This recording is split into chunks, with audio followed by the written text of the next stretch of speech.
Yesterday, my lords, I was on the point of what was happening on the 21st of February 1978 when Bangalore water supply was.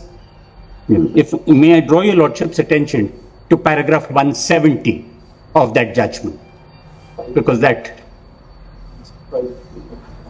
1B, right? वो PDF page बताओ ना.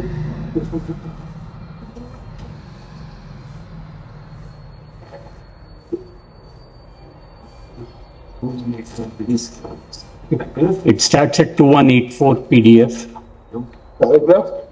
Paragraph 170. Volume 5.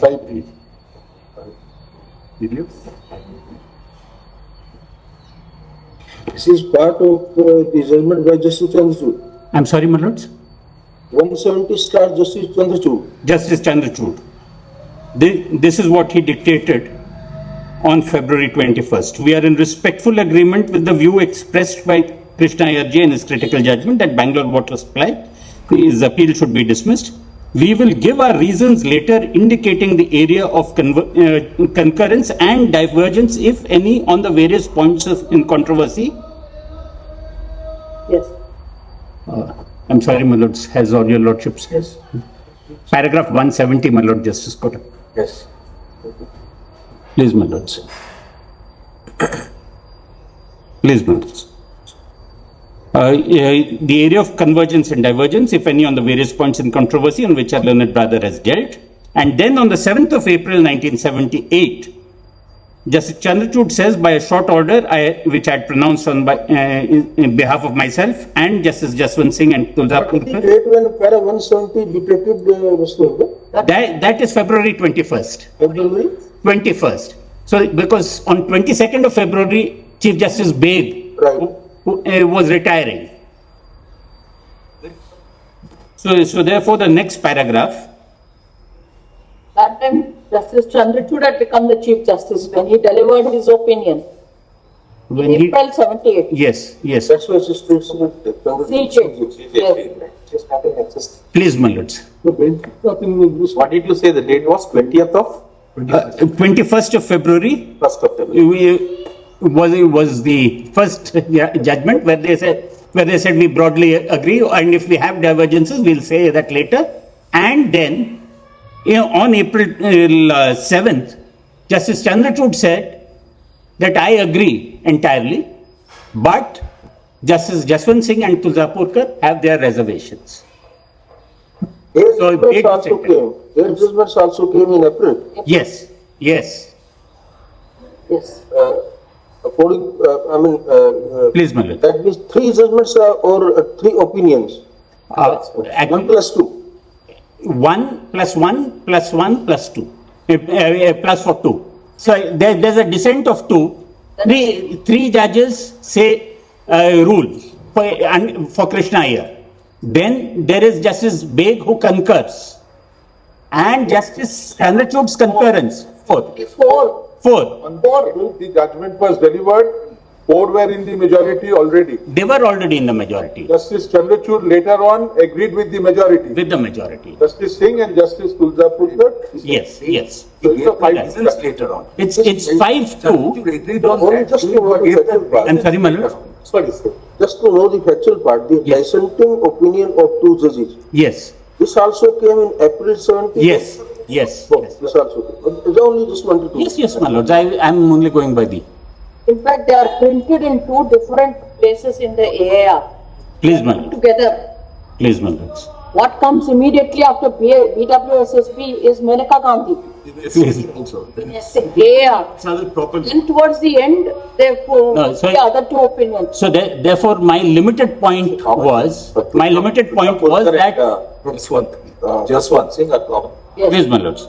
My limited point was that in February, my lords, the bench had a deadline to meet, and therefore its thinking also had not totally fructified. And there were creases which remained to be ironed out.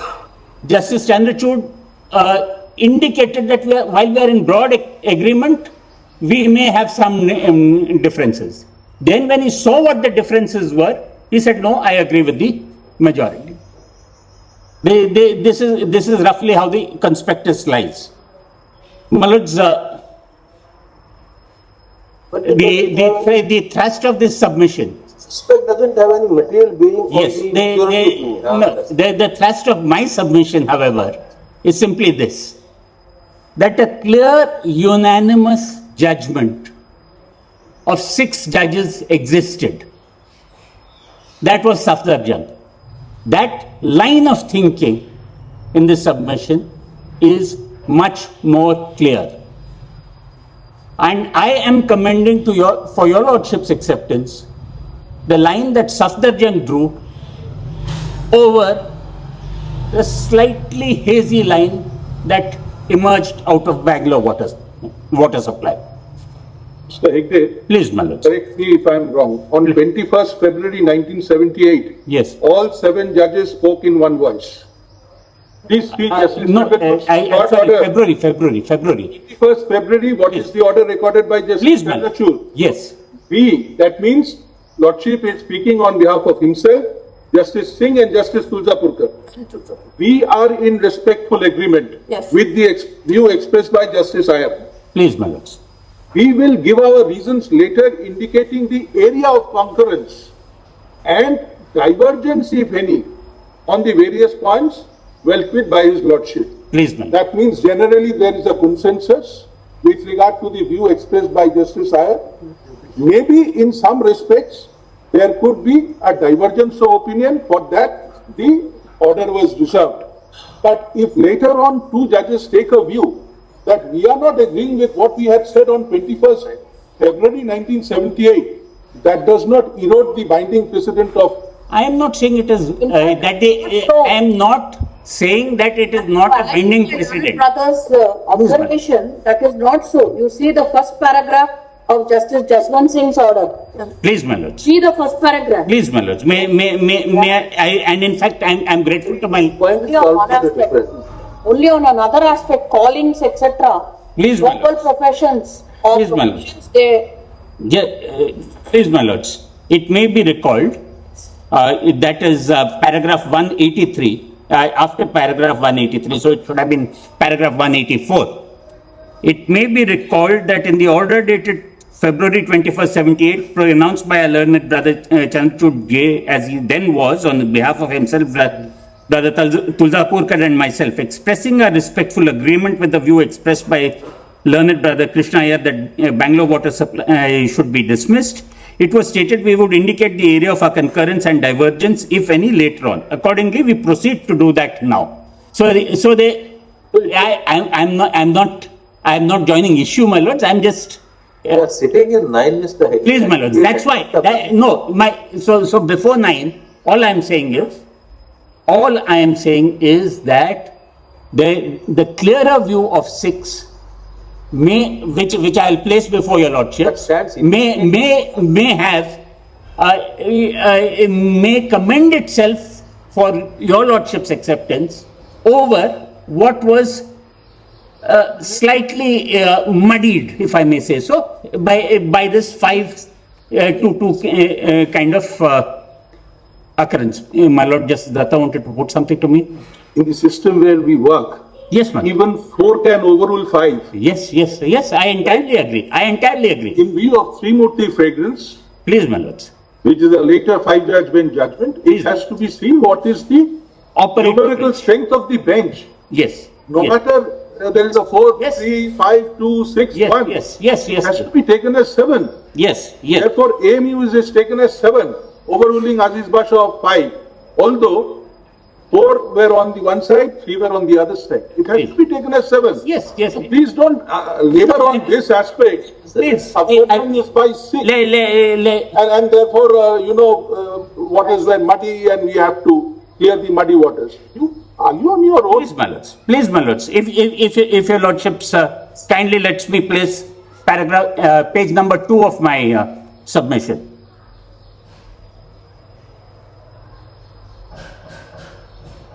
It's in volume 1 or 1A. Volume 6. appellant's folder, my lords. It was added to, and yesterday I gave a separate. Has it been uploaded? Yes, Father. Yes, sir. Volume 6 in the appellant's folder, I'm told. Further written submissions. Maybe give the copy. Please, my lord. I had given the hard copy yesterday. I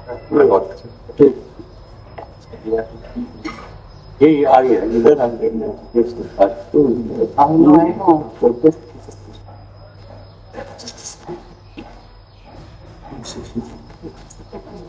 Yes.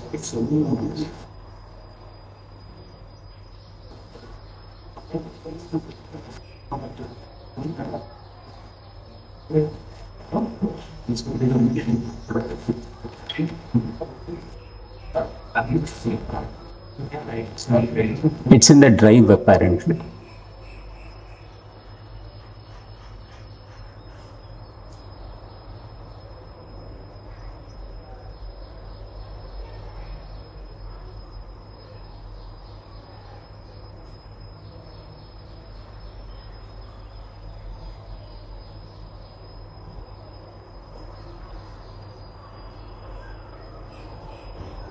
Between the 6-judge bench in Sewerage and the 7-judge bench in Bangalore water supply lies at the heart of the present reference. A systematic comparison on each key issue demonstrates that the Sewerage reasoning was more faithful to the statutory text, and the Bangalore water supply majority erred in overruling it. My lords, on the doctrine of nocita resources and the meaning of undertaking, I have put out the essence of what Justice Hidayatullah said. The court held that industry must take its color from the definition, and that a workman is to be regarded as one employed in an industry only if he is following one of the vocations mentioned in conjunction with his employer's vocation. An industry is to be found when the employers are carrying on any business, trade, undertaking, manufacture or calling. If they are not, there is no industry. Applying the principle of nocita resources, the court held that undertaking must be analogous to trade or business and must result in material goods or services.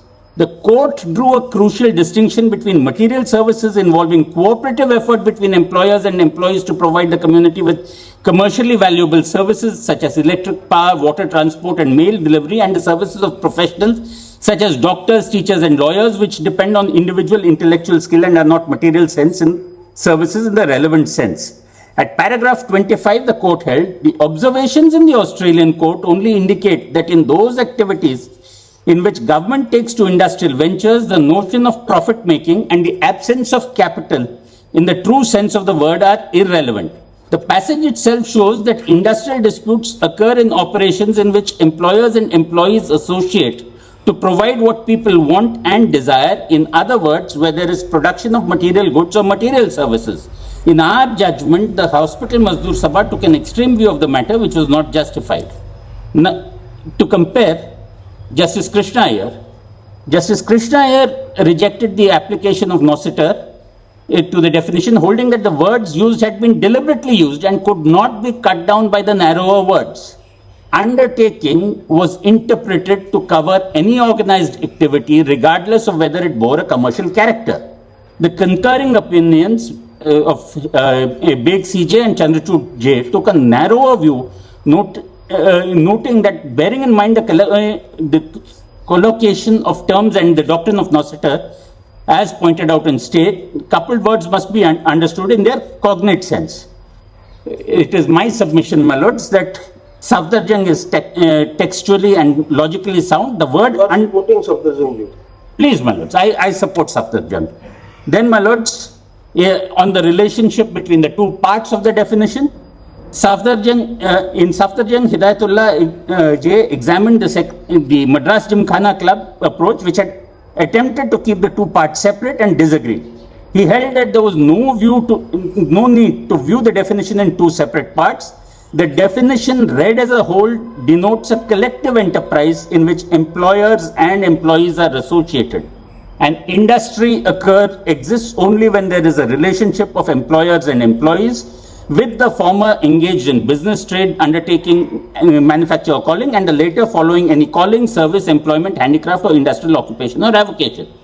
The two parts are two counterparts in one industry, not independent definitions. It's like two arms of a claw. They both have to work together. The second part does not stand alone in defined industry. It describes the activities of workmen within an industry established by the first part. In Bangalore Water Works, the majority accepted that the definition is in two parts, but then departed from Safdarjung in the application. While Safdarjung held that both parts must coexist, the employer must be carrying on a business, trade, undertaking, manufacture or calling, and the workman must be employed therein. The water supply majority held that the inclusive second limb independently expanded the definition to cover any calling, service, employment of workmen. The effect was to render the first part, the employer's occupational requirement, practically OTOs. Again, my lords, I support Safdarjung because that is more respectful of the statutory architecture. Please, my lords. On whether the profit motive, if your lordship turns over the page, on whether the profit motive and commercial character are relevant, in Safdarjung, while accepting that the profit motive is not an essential ingredient, the court held that the enterprise must nonetheless be analogous to business in the commercial sense. The elimination of profit motive does not mean that every non-commercial, non-productive activity became an industry. The court held that Safdarjung Hospital was not embarked on an economic activity analogous to trade or business. It was a government department providing medical facilities and hence not an industry. Similarly, the tuberculosis hospital, being a research and charitable institution, could not be described as an industry. The Holy Family Hospital, being entirely charitable with income mostly from donations and surplus distribution prohibited, was also held not to be an industry. Mr. Just 1 minute. Yes, ma'am. Come back to your page 3. Please, ma'am. Submission. Please, my lords. If the inclusive part were to stand independently, the means part would serve no purpose. Please, my lords. Put up the page. Yeah. Please, my lords. What is the definition of industrial dispute? Industrial disputes in 2J, my lords. Yes. What is Simply. the definition? Any calling vocation. Dispute between whom? I'm sorry. First Between is dispute. I'm sorry. between employers and employers. Yes, my lord. That is included. Dispute between employers and employers. That is the first. Yes. Employers and workmen. Yes. Second, and workmen and workmen. Yes. So therefore, if there is a dispute between employers and employers, it is only the means part which has to be considered, not the inclusive part. So therefore, there is a basic fallacy in your submission. And if we give a wider meaning to the including part, the means part becomes redundant.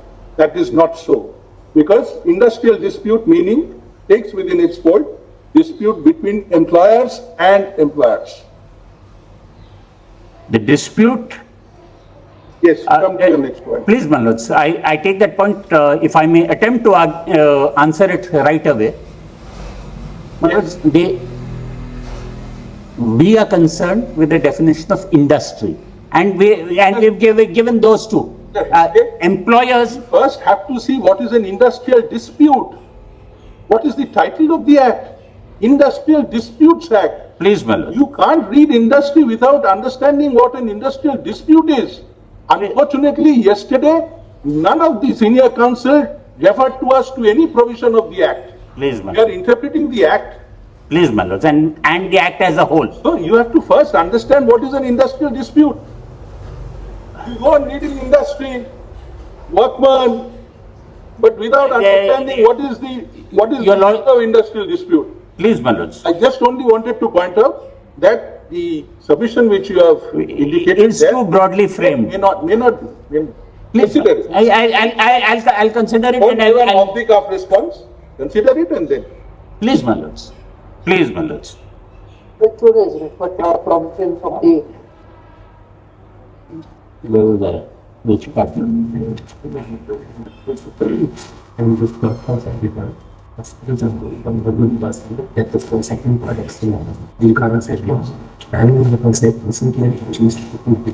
my lords. One sovereignty and Please. the other on triple test. Please, my lords, on the profit motive and sovereignty. I was placing the profit motive part, my lords. Some of your lordships have read it faster than some of. Profit motive, I think our supply appears to be correct view that element of profit motive is irrelevant. There are some instances there, but Maybe one. My submission is that while profit, it need not be the purpose of the activity, but the activity still must bear an analogy to trade or business in character. Suppose the state establishes an industrial unit with a clear declaration that the primary objective is to generate employment for the people, not to earn profit. It may not be an industrial unit earning profit, but at the same time it is an industry. Or, I'm just taking the example slightly further, my lords. There are many charitable activities which are also organized somewhat analogous to commerce. We see these people who keep coming to us for donations. They are registered companies. They have call centers and everything. That is what, If it is analogous to commerce, that would be the test. that is the minority opinion. Please, my lords. Ultimately, we will examine while sitting in 9, because Justice Jaswant Singh has only disagreed only on the point of hospital and charitable activity. And also, It comes to the point. Please, my lord. Very well known decent language, he writes, give respect and then straight come on the point. Please, my lords. Mr. Hegre, the distinction on profit between Safdarjam and BWS is not one of substance but of degree. Yes. Where BWS, particularly Justice Iyer, puts charitable institutions also within the fold of industry. Please, my lords. Both in Safdarjam as well as Justice Jaswant's dissent. Yes. Charitable, if you find Justice Iyer categorize charitable into A, B and C. Yes. One where the production of value Yes. is used for altruistic purposes. Industrialism. One where commercial activity but it is non-profit, and one where entirely it is spiritual and entirely charitable, where people engage with the motive of spiritual salvation. That is the sliver of exception which Justice Iyer makes. But Justice Jaswant Singh gives it a much wider sweep. So the basic difference is there. It's one of degree as to where we put in the exception to analogous to trade and commerce. Please, my lords. Ultimately, in my most respectful submission, and that is what the task is before this thing, where do you draw the line? And how thick a line do you draw? That is essentially the task. Because, my lords, given the definition has been interpreted so widely, and also because we are now dealing with a series of transactions between 40-year period between waterworks and today. Almost half a century. While, yes, I'm grateful, my lords, life and commerce have changed in these years. So is it safer? That's my respectful submission, to go back to the line which was drawn in Safdarjam, where the balance was that if it is analogous to commerce, if you run it on business lines, that may be the inarticulate major premise there. If you run it on business lines, then industrial action and resolving it in an industrial manner is also incumbent upon that enterprise. That was the line that was drawn in Safdarjam, my lords, and What Bangalore Waterworks did essentially was to say, look, this definition is a very wide definition. It includes undertaking. And undertakings can be almost of any kind. Now, if Parliament has chosen a wide definition, we will not attempt to draw it down or limit it in any manner. There, my lords, the respectful submission is that in any statute or in life, words have to have a meaning beyond which they cannot be extended. An idea cannot be infinite. So, therefore, what does the Industrial Disputes Act really do? The Industrial Disputes Act, in my most respectful submission, addresses how enterprises are to be run in conjunction between employer and employee. And if a dispute arises, how is it to be resolved? In fact, even the 52 judgment, Banerjee, which started all this, my lords, again, in terms of economic history, in 1952, we had started off on the socialistic pattern of society. The Soviet Union was, at that point of time, one of the dominant ideologies in the world. In Britain, you had the Labour government, and in 52, this court said that, look, we think that this Act of 49 should receive a reasonably expansive definition, and after all, there is that paragraph there. It is up to the government whether to refer it or not. Energy was dealing with a municipal body. It was with a municipal corporation. It's dealing with a municipal body, and the question in Banerjee will be relevant for our second question as to whether essential public functions, when performed by local bodies, would become inalienable sovereign function. Please, madam. There are concentric circles of state function. Yes, ma'am. One is an inalienable core sovereign function. Then is the penumbral circle of statutory functions and constitutional duties. And finally is the welfare model of the government. So where do we reposit the sovereign exception when it comes to the definition of undertaking in industry, even if the other two other tests are satisfied? That is the next question which you need to address. And Chief Justice Beg attempted to say that we should not necessarily look at sovereign functions in that sense. We should call them governmental functions. Yes. That's what Chief Justice Beg dictated just the day before his retirement.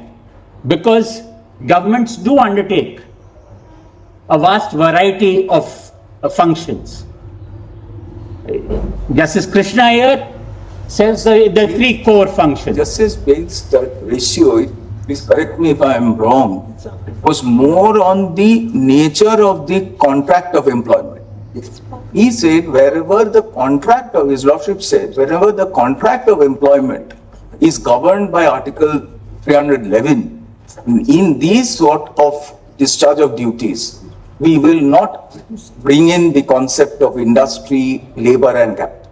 Please, Manraj. Because at that time, it just had the doctrine of pleasure being more rationalized into some due process. Please, man. So he brought in that Article 310 and 11 governing the employment contracts of public servants would be an exception to the industry definition. That's more than the sovereign function, which was interpreted by. So he actually says, let's. Incidentally, sir, Justice Jaswant Singh's dissent is not a dissent on sovereign function. It is a dissent on welfare. It is on charitable institution and professional bodies. Please, Manoj.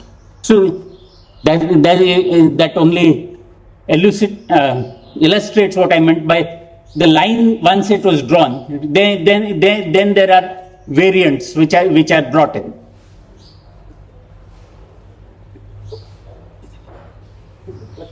What's your take on sovereignty? My lords, as far as sovereign Next point. please, my lords. Please, my lords. On sovereign functions, my lords, my submission is, 24(1) AB explained well. I'm sorry, my lords. Your para 24 AB. Please, my lords. I'm still around. Please, my lords. It's submitted that sovereign function in the Indian context must encompass the inalienable regal functions, legislation, administration of justice, defense and maintenance of law and order, functions mandated by the Constitution to be discharged by the state, including those under the directive principles, public health and education and rural development, regulatory and supervisory functions discharged by statutory bodies established by the government for the promotion and development of particular sectors, functions discharged by Panchayati Raj institutions under Part 9, my lords. Your Lordship Justice Narasimha was asking me anything in terms of illustration or in terms of fleshing out the idea more. Please, my lords. So you want to expand the definition of sovereign function? My lords, the limited glimpse of sovereign functions which has been approved by the majority in Bangalore Waterworks is too limited. It is almost what is called the regal functions. Government is much more than that. And the government necessarily has to step in areas like regulation, in areas like planning, which nobody else can do. The government, somebody making a road, maybe an industry, but planning a road, acquiring property, acquiring land for that, all that necessarily the government has to do. And those functions would not necessarily, while not regal in that sense, would not necessarily, would have to be included in governmental functions and which would be outside. So Justice Beg, Chief Justice Beg, there also said that wherever there are rules, wherever there are government rules for government servants and all that, those will be exceptions to the Industrial Disputes Act. I agree. Please, my lords. You don't need to labor so much about sovereignty. Yes. Please, my lords. For the simple reason that the section doesn't have sovereignty exactly are dealing with. It's only in the context of exclusion, right? Please, my lords. We have moved away from the concept of the so-called sovereignty when we have given so many judgments where the government enters into a contract of commerciality Yes. or undertakings and so on with respect to the railways. We have laid down the law that it can't claim immunity or sovereignty. Exactly. That sovereignty is a very, very, very limited stretch that we would have.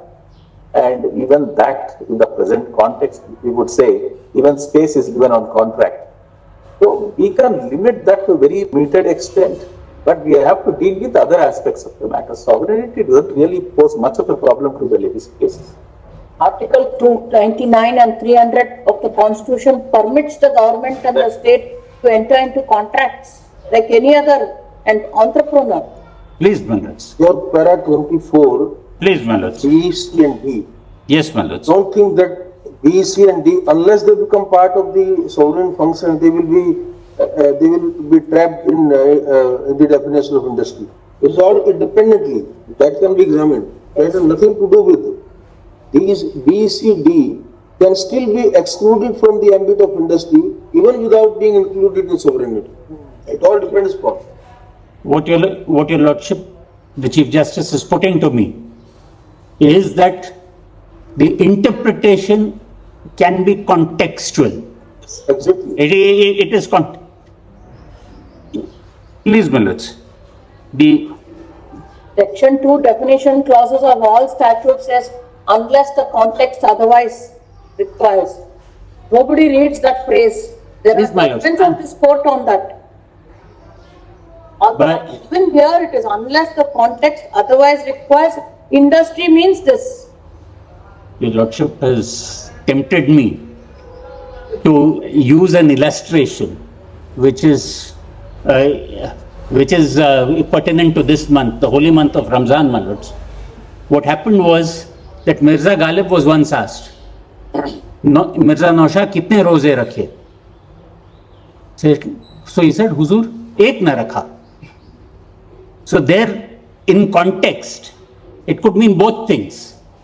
It could mean that I slipped one, or that I did not keep anyone.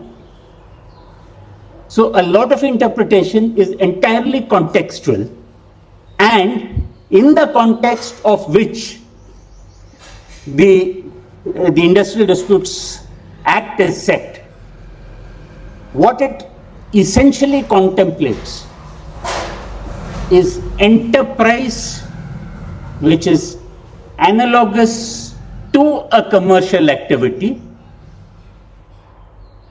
where any business, trade, undertaking, manufacture or calling of employers, and on the employee side it has to be their calling, service, employment, handicraft, industrial occupation or avocation, my lords. My lords, since your lordships have gone through the submission, I will not grateful, my lord. Thank you.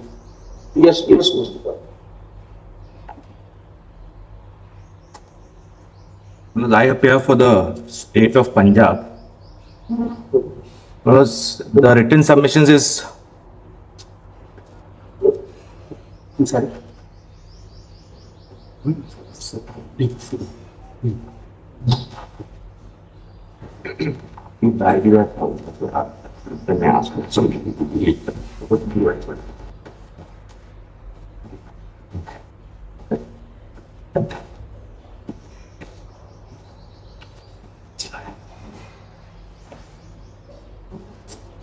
No, just to go to the submissions.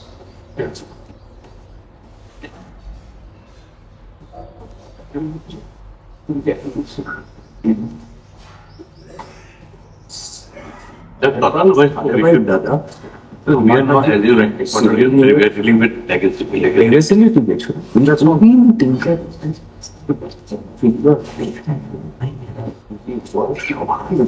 was some no.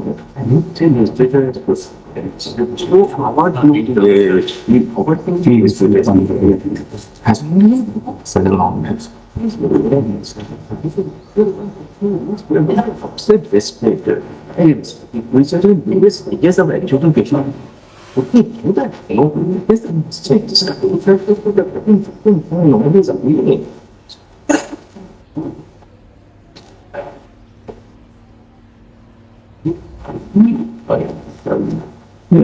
Disputes get referred very few days. Little to inquire something that we dispute. Technically, yes, as per the verb we asked, to cut for yes and no. We didn't want to form it square. We don't want to take him on that.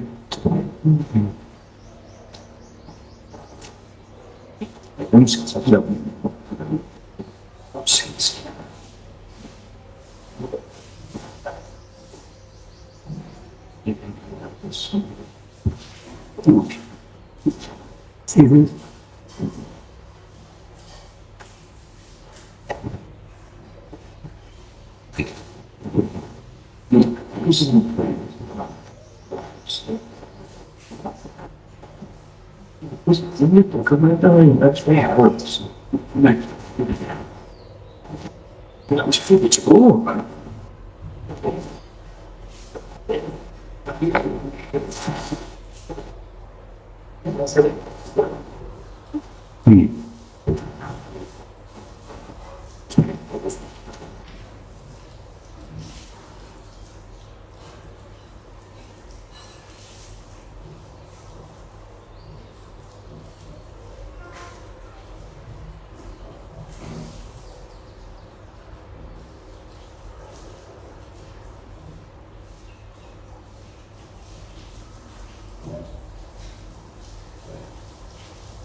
Okay. I appear for the state of Punjab. Your lordship will only refer to my written submission. I won't take my laws to anything else. Yes. That Some you don't have trade unions, you only have farmer union, Kisan union. Lords, there are two questions which arise, my lords, before my lords, conceptually, even before my lords go into the question of interpretation. One is, do my lords consider limiting BWSSB at the core definition itself? In which case, my lords, the necessity of carving out exceptions like sovereign function, etc., may not at all be necessary. Well, that's the first question of approach as to how your lordships want to engage with that question. My lords. I commend, my lords, that your lordship should consider restricting the definition itself, and therefore even the second and the third question may not even be required to be answered if my lords were to possibly go down that line. Well, that's my submission one. Well, submission two is that, my lords, insofar as the definition of the triple test in BWSSB is concerned, well, that is, in my respectful submission, not wrong, but really incomplete. So, what I am proposing to the court is that your lordships will take the triple test in para 140A as it is and add limiting principles to that, which will sufficiently restrict the over-expansionist tendency, if I can use that phrase, of over-breadth. That's a better, I stand corrected. Over-breadth of the definition which has been given in BWSSB. My lords will have, with that plus that opening, your lordships will have the two additional tests that I propose. And my lords, we have taken this from what was already there in the law. It's not as if, my lords, it was already there in the law, we've just structured it slightly. In para 3 of my written submission, my lords will have that. Well, I've tried to form Additional test. Yes. So this is triple test plus these two is what I am proposing to the court, my lords. Number one, the enterprise entity must be an entity with a commercial objective, or at least an entity with objective analogous to trade and business in a commercial sense. The underlined portion is directly borrowed from Safdarjung. Because we have consciously here not used profit, because profit is a slightly more aggressive term. Because when state entities go, they may not have a avowed specific objective of profit, but they may nevertheless be organized like commercial entities. It will still cover those, my lords. What's the next? Second, my lords, B is industries limited to services that primarily operate through physical/manual labor. My lords, why I say this? I will rely, and this is another matter where your lordships, because of the open textured nature of the text in the act, my lords will use the text as a beginning point, but at some point we'll have to bring in policy implications to contain the text. The text cannot, my lords, be the guiding right till the end, but my lords, in how I say the second point is that the word manufacture has been used in the definition of industry. When the word, I rely on that phrase and the regular principles of ejusdem generis and nocere socii. Manufacture means, employs in production of goods, physical and manual labor. Similarly, it envisages services which are of a nature which primarily employ physical and manual labor, not necessarily intellectual services. That's my respectful submission for the court. So if your lordships cut it out at these two things, the core problems of the over breadth of BWSSB potentially can be dealt with by reducing the definition itself. Now, my lords,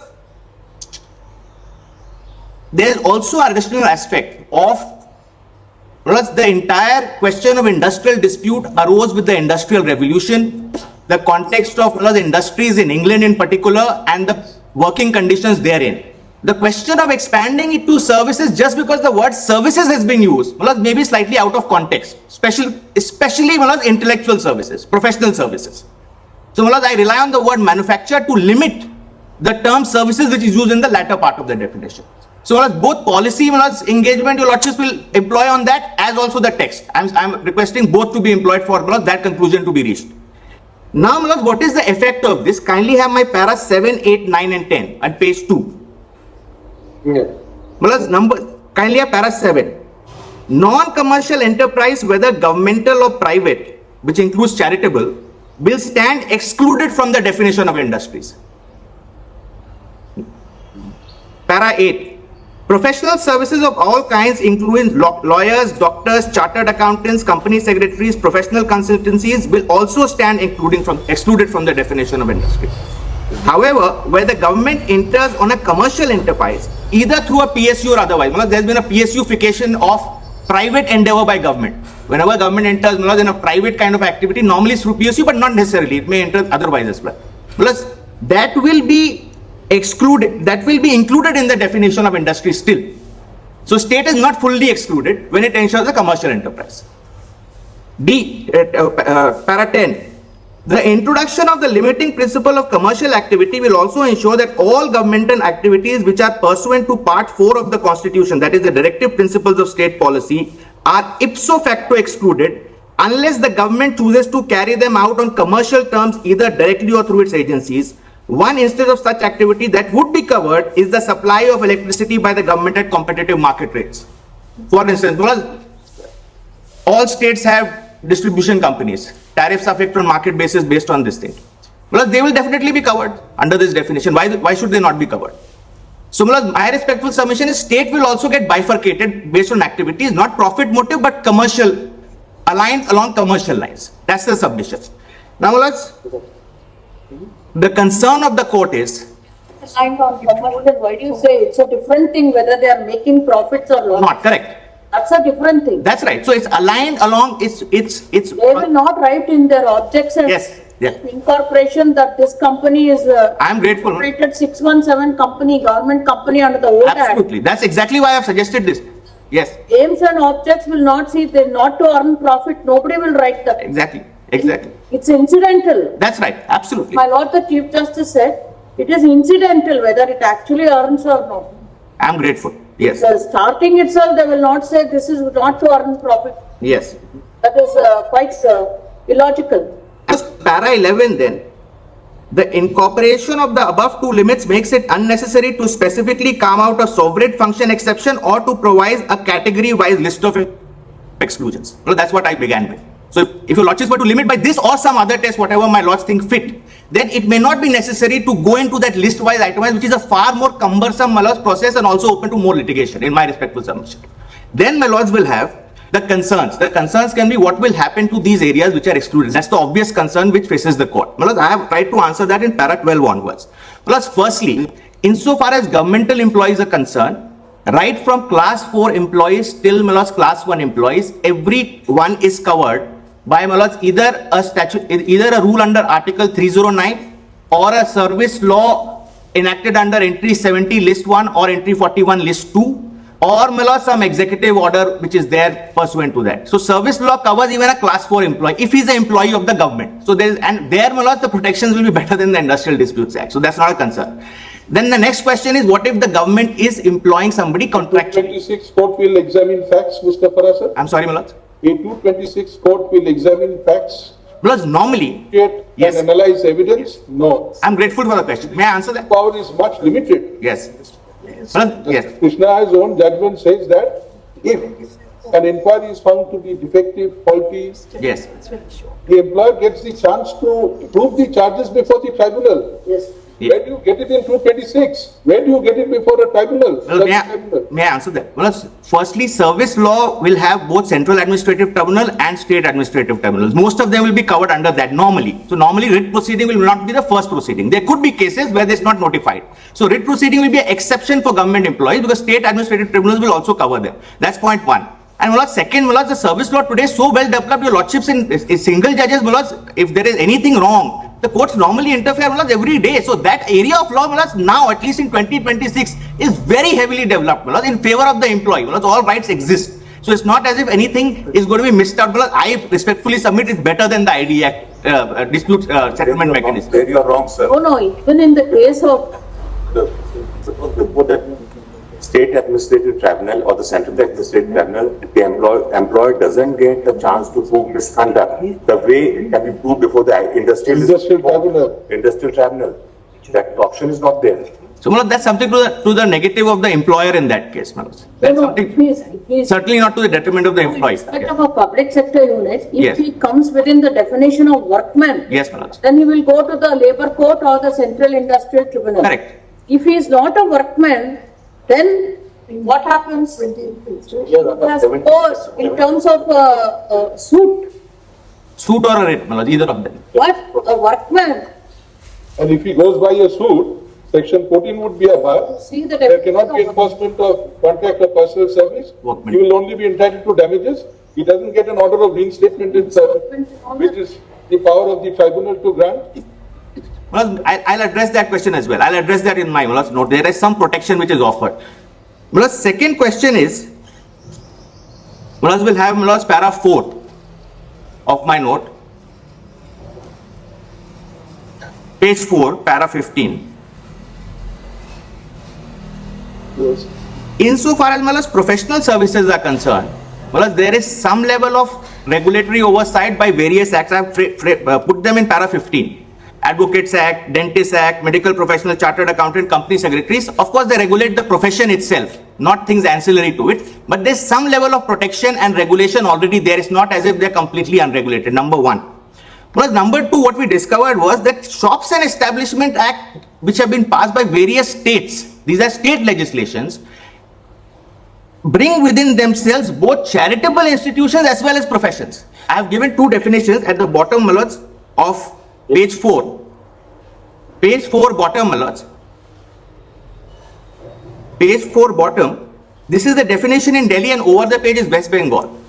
yes, clerical also. Clerical is also there. They all come home. Supervisor. Yes. If there is anything beyond this, then he goes to suit. Fulfills any of these 7. Yes, categories. Nature of work. Yes. I read it like MUS, USUS, so that I remember. Your ultimate conclusion is para 16. That's right. So what I'm saying is Shops and Establishments Act now just have page 11 and 12. What's the nature of protection? Because professions and even charitable are considered, kindly have page 11 and 12. Page 11 bottom chart. Minimum age of workers, maximum hours of employment. Page 12, payment of overtime, opening and closing hours, weekly holidays, timely payment of wages, leave, condition of premises, protection regarding dismissal, procedure for disputes. Even there is a procedure for dispute, there in some cases it goes to a magistrate, in other cases there is some kind of authority with appellate authority. And those professions are covered. So even somebody who's not a professional, somebody who's doing sweeping services in a professional's office will be covered under this. Of course, every state it differs a little bit, but broadly there's some kind of a coverage. It's not as if and this aspect was never examined in BWSSP because it was not placed before the court. That state legislation, these are all 50s legislation, most of them, but they were never placed before the court. That professional services are already regulated with some level of protection, therefore no need to expand the definition. Then, my lords, We understand your argument that there is a set of employees or workers who are already protected in terms of their conditions of service under different statutes, and therefore there was no need to stretch or expand the provisions of ID Act to bring under this umbrella. I'm grateful to the Chief Justice. So that's the submission, and what I respectfully submit, that's really the conclusion. I would say this, BWSSB sought a solution by this overbroad definition for problems that was a solution looking for a problem. Was a solution looking for a problem. Your lordships can restrict it to the solution for where the real problem arises, and that my lords can do by restricting the definition itself, and then your lordship need not go into the exception. That's my thought. I'm grateful. Mr. Jaideep? Yes. My lord, I appear, my lord, for the Commissioner of Hindu Religious and Charitable Establishments in the state of Tamil Nadu, my lord, who is, my lord, overall in charge of literally hundreds of temples, my lord, in the state. Now, the short point which arises in these appeals, and not all of these points are before your lordship today, because, my lord, the only point before your lordship today is what is the scope of 2J. But, my lord, in what the full bench has done is to say that temples are an industry within the meaning of the Industrial Disputes Act. So, therefore, it is an establishment within the Shops and Establishments Act, And my lord, there is a judgment of your lordship, a line which is followed, which says that if it is an industry, it is an establishment within the meaning of the Shops and Establishments Act. So therefore, the Payment of Gratuity Act of the Central Act will apply, and the corresponding provisions which has been put in place by the state, that will not apply. This is, my lord, in one line, the factual background of, my lord, the matters, my lord, in which I appear. There are several parties there, but the Commissioner, my lord, is concerned with all the parties. We may also tell you the Yeah. full bench judgment, Yes. which I have authored in Karnataka. Lordship.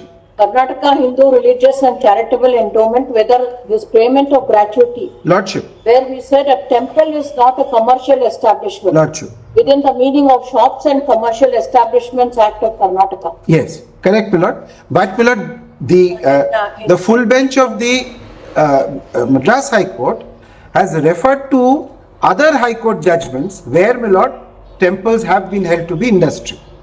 And, my lord, for instance, the Jagannath temple, my lord, the Odisha High Court held it was industry.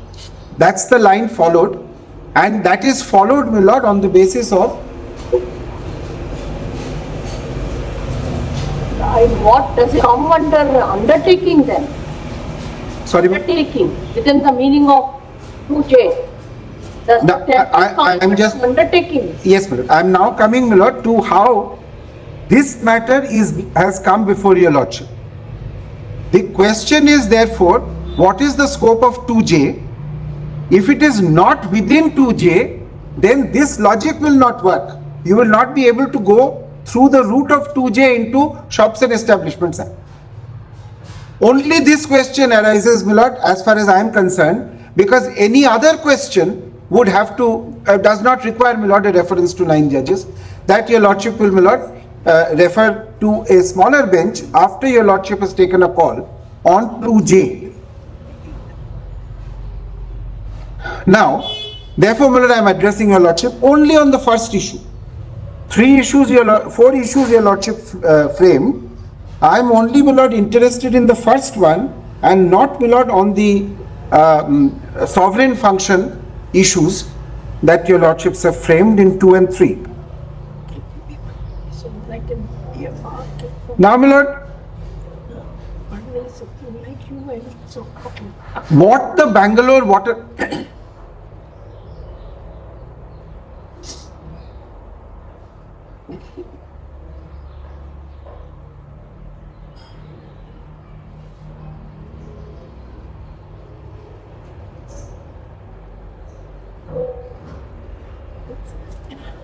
Mr. Gupta, your written submission is in Yes, which my lord, my written submissions, my lord, are in volume 6. volumes? But, my lord, I am handing up, my lord,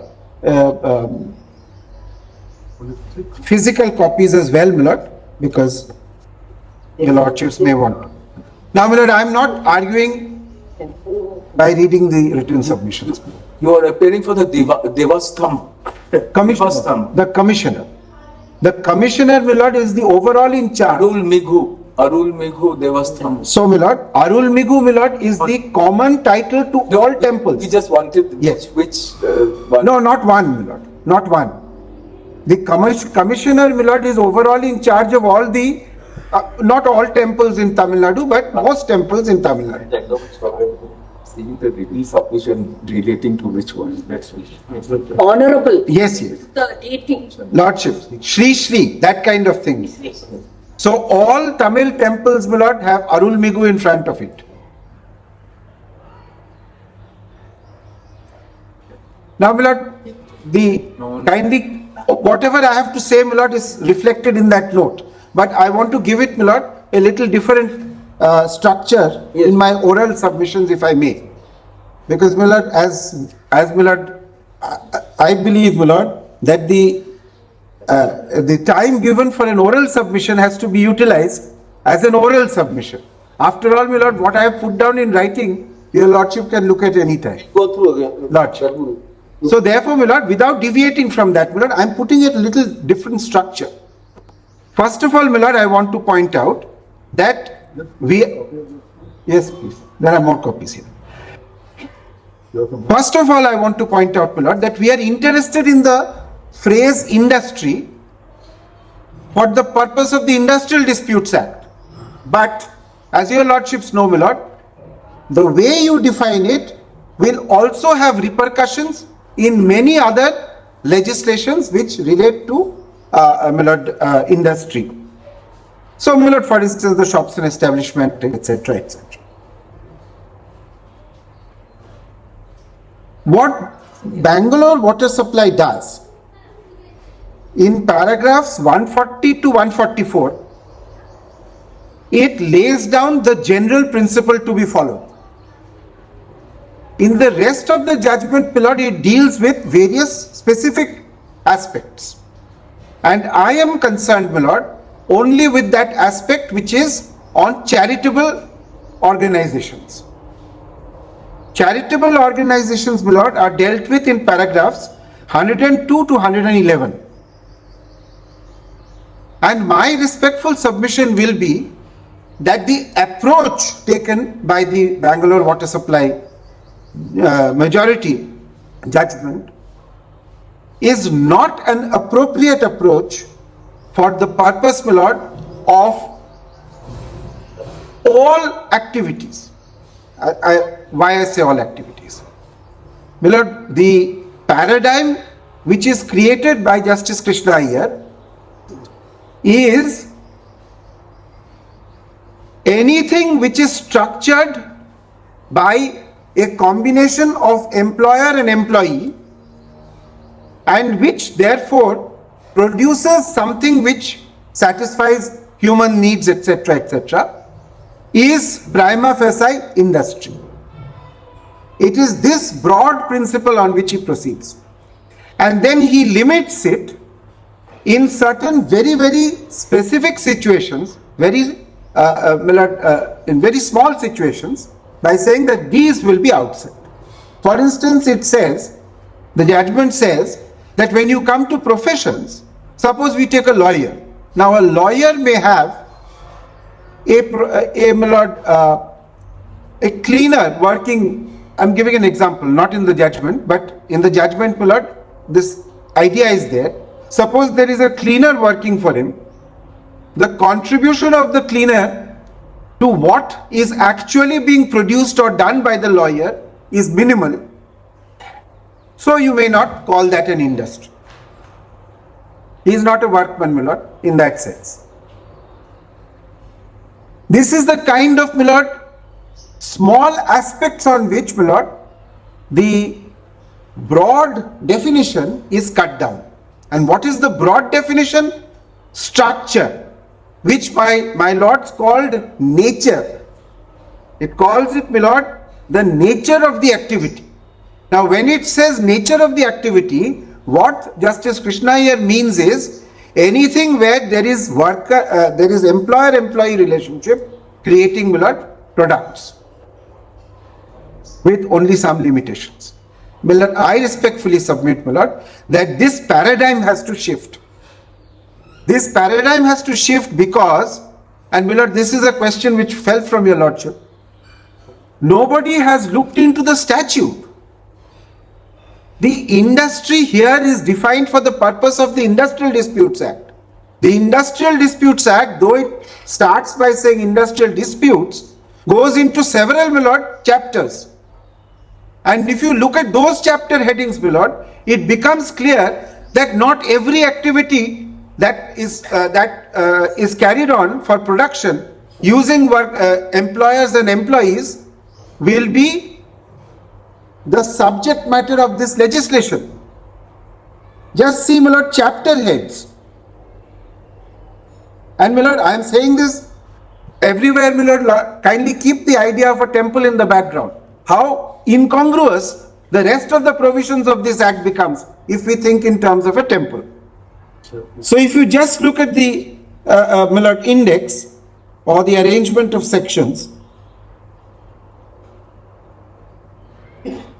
the first one, my lord, is disputes.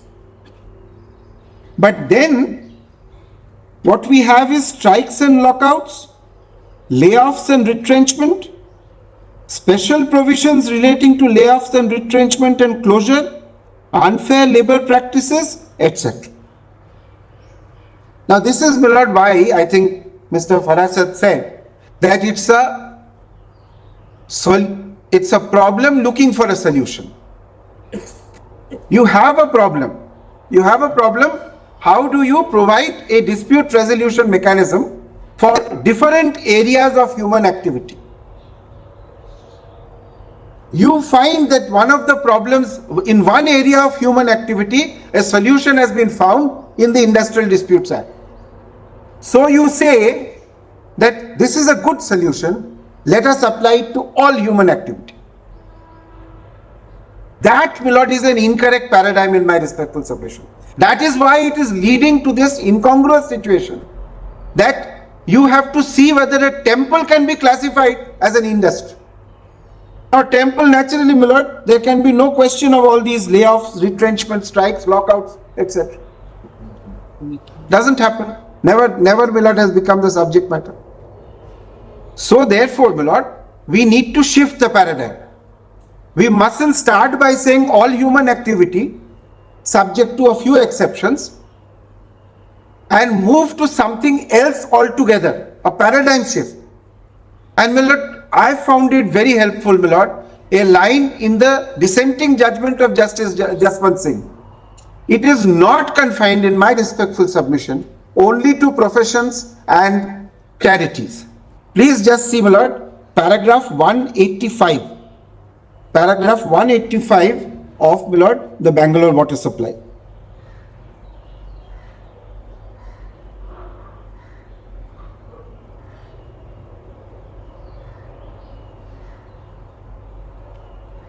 I'll come back to this in a little detail, but let me indicate my broad submission straight away. And it is, my lord, in a different way, my lord, I am coming to the same conclusion that Mr. Farasat just now placed. Look at para 185. Lordship has, my lord. The definition of the term industry as contained in 2J of the Industrial Disputes Act, which is in two parts, being vague and too wide, as pointed out by Beg Chief Justice and Krishna Iyer Justice, we have struggled to find out its true scope and ambit in the light of plethora of decisions of this court, which have been laying down fresh tests from time to time, making our task an uphill one. However, bearing in mind the co-location of the terms in which the definition is couched, and applying the definition doctrine of nocere sources, which, as was pointed out in Hospital Mazdoor Sabha, means that when two or more words which are susceptible to analogous meaning are coupled together, they are understood to be used in their cognate sense. They take as it is their color from each other. That is, the more general is restricted to a sense analogous to the less general. Expressed differently, it means that the meaning of the doubtful word may be ascertained by reference to the meaning of the words associated with it. We are of the view that despite the width of the definition, it could not be the intention of the legislature that categories 2 and 3 of the charities alluded to by our learned brother Krishna Iyer in his judgment, I'll come to that, my lord, in a moment. Hospitals run on charitable basis or as part of functions of government, or local bodies like municipalities and educational and research institutions, whether run by private entities or by government, and liberal and learned professionals like that of doctors, lawyers and teachers, the pursuit of which is dependent upon an individual's own education, intellectual attainments and special expertise, should fall within the pale of the definition. Then comes, my lord, what to my mind ought to be the correct way to define 2J. We are inclined to think that the definition is limited to those activities systematically or habitually undertaken on commercial lines by private entrepreneurs with the cooperation of employees for the production or distribution of goods and for the rendering of material services to the community at large or a part of such community. It is needless to emphasize that in the case of liberal professions, but I am not going into that. I will not respectfully submit that this is the correct way to define 2J. And the operative word here is on commercial lines. Well, your lordship may not have to say by private entrepreneurs. The government can also have commercial activity. Once the government is having commercial activity, my lord, without going into the question of sovereign or not, you can say it is industry. It ran hotels for many years, now it is withdrawing from it. It manufactured watches. It did, my lord, a whole plethora of economic activity which are commercial. My lord, I am moving away from this question of whether there is profit or whether there is no profit. Charitable work may throw up surplus. My lord, the word profit is not very appropriate here. It may throw up surplus. If you utilize the surplus for a charitable purpose, then it is not a commercial entity. It's not a commercial purpose. Now, I give an example of how surplus is utilized again for charitable purposes. My lord, your lordship will encounter this, some of your lordships will encounter this in April again. In the state of Kerala, the Devaswam board generates its entire income primarily from 3 temples. The Guruvayur temple, the Sabrimala temple, and my lord, the Padmanabhaswamy temple. But it has under it thousands of temples which do not generate any income. The surplus which is generated from Sabrimala, etc., is utilized for the purpose of running the other temples. So I prefer to use the word surplus. So there is human endeavor. The human endeavor involves employers and employees. It does create products which people people consume in various ways, including spiritual ways. All this, my lord, may generate a surplus. What you do with the surplus depends on whether it's a commercial venture or not. If it is a commercial venture, primarily it will be profit, it will be used for the purpose of the venture itself, or my lord, for the benefit of those persons who are entitled to share in the surplus. Some of it may go to charity. For instance, my lord, CSR is there. You may some part of it may go for charity. That is not a relevant question at all. Profit is not a relevant question. Utilization of the surplus is not a relevant question. The only relevant question is commercial or not. And that, my lord, to my understanding, my lord, ought to be the definition. Because the overwide definition, as your lordships have been looking at, is based on a paradigm that almost every aspect of human activity is industry, subject to a few small exceptions. That is, we move from that paradigm to the other paradigm that only those aspects of human activity involving employer and employee and producing goods and services which are commercial in nature will have to be given primacy. My lord, this is my primary argument. Yes, sorry, in the case of a temple, yes, of course it is essentially for a spiritual purpose. yes, But there are other activities with regard to the temple which Yes. can be, it's not really spiritual. Such as, you see, they publish books, magazines, then they create food, my lord, prasad. Yes, So that but none of this is done for commercial reasons. The only way, my lord, these aspects can be taken care of is to test whether it is done for a commercial purpose or not. The books which, my lord, the Ramakrishna Mission publishes and sells are books which, my lord, they sell it. But still, my lord, often if your lordship visits, they will just give it to you. Because their purpose is not to make a profit out of those books. The purpose is to propagate their point of view, their religion or their religious practices. The prasad which is given is primarily for a spiritual purpose. Lord, we avail of the prasad in a temple not to assuage hunger, but as partaking in a spiritual exercise. So it's not a commercial, my lord, venture at all. the spiritual object is satisfied or concluded only with the prasad. That is true, my lord. Cases. In many cases, my lord, because then you participate also.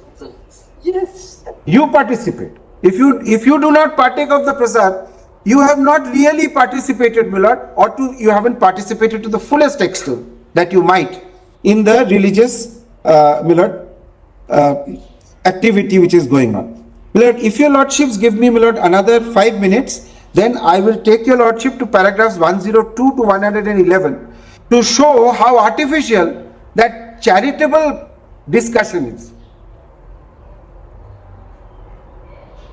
Are charitable institutions industries? This is Bangalore water supply.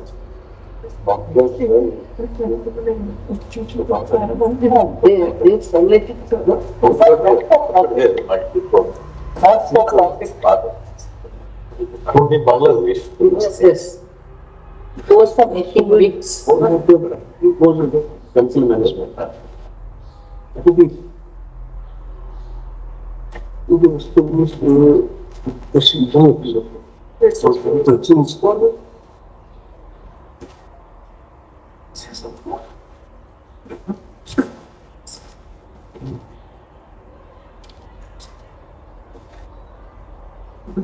Page 266 of the report.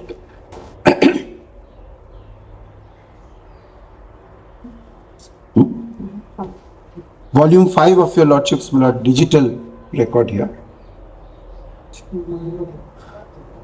102, page 266. 21? Yes. 2128 of the digital record.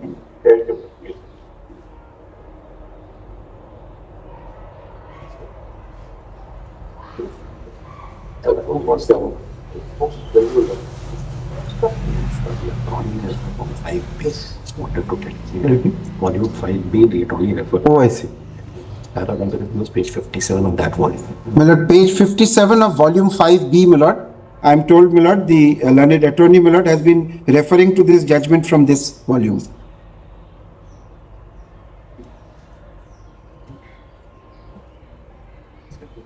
May I please, my lord? Yes. Can charity be industry? This paradox can be sorry. Oh, I'm sorry.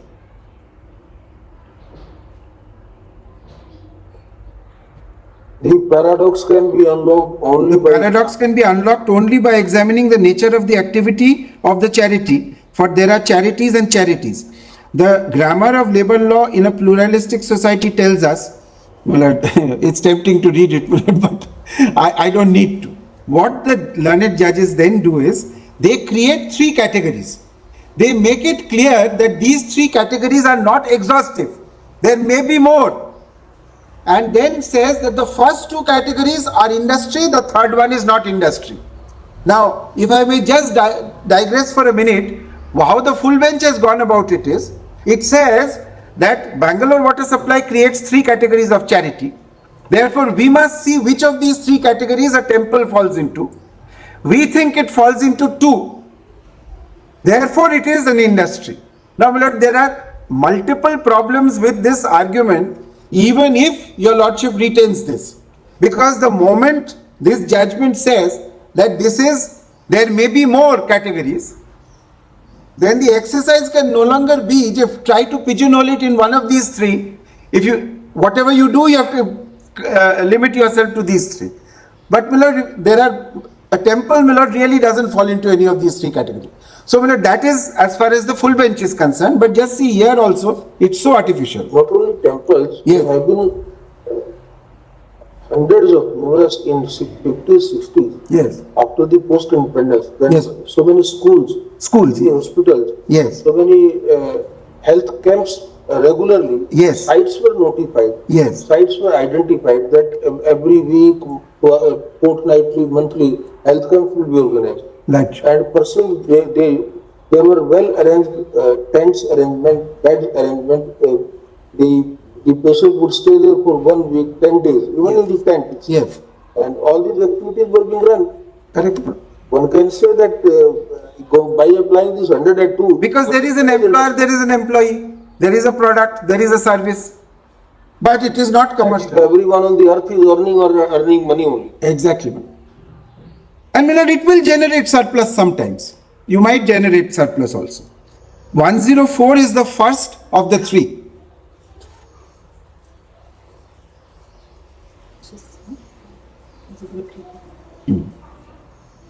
Just see the first line of page 267 for a minute, my lord.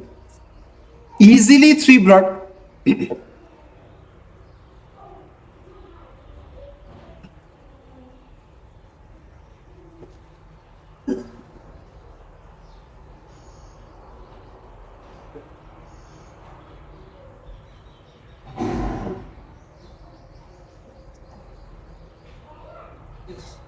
Now, my lord, just see the first line of of the page. Easily, three broad categories may emerge.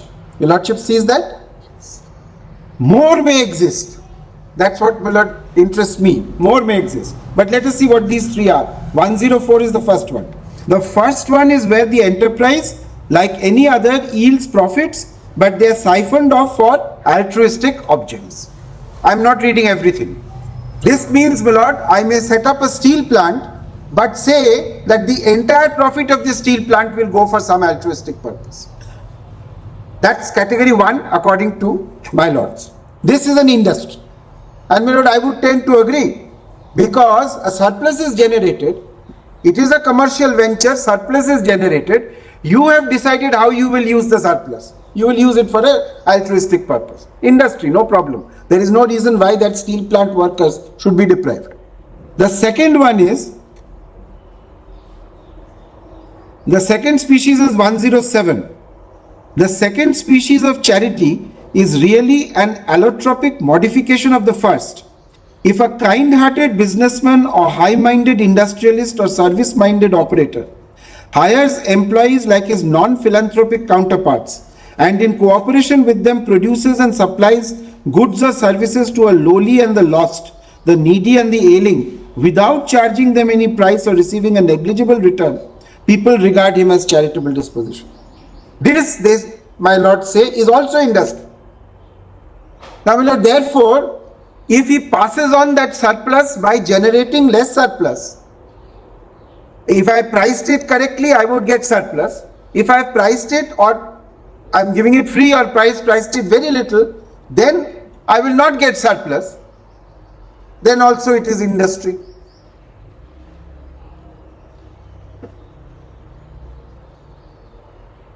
Then we will see the last line, last two sentences of paragraph 107. From these strands of thought flow the conclusion that a second group may legitimately and legally be described as industry. The fallacy in the contrary contention lies in shifting the focus from the worker and the industrial activity to the disposal of the end product. This law has nothing to do with that. Actually, this is because right at the beginning, my lords have said that this is a worker-focused law. So therefore, the entire focus has shifted to what is done for the worker in this particular activity. Then, my lord, now see, my lord, 108. Some of the appellants may fall into the second category just described. While we are not investigating into the merits of these appeals, we may as well indicate in a general way that Gandhi Ashram, which employs workers like spinners and weavers, etc., at concessional rates to needy and supplies cloth or other handicrafts at concessional rates to needy rural consumers, may not qualify for exemption. That means it's an industry. Even so, particular incidents may have to be closely probed before pronouncing on precision. If cotton or yarn is given free to workers, if charkas are made available free for families, if fair price is paid for the net product and substantial charity thus benefits the spinners, weavers and other handicraftsmen. So if the purpose of this industry is to benefit the worker, then it may not be an industry. But if it is to benefit the public, it becomes an industry. That's why, my lord, in Jaibir, your lordship's constitution bench was of the view that we can't just keep looking at the workman.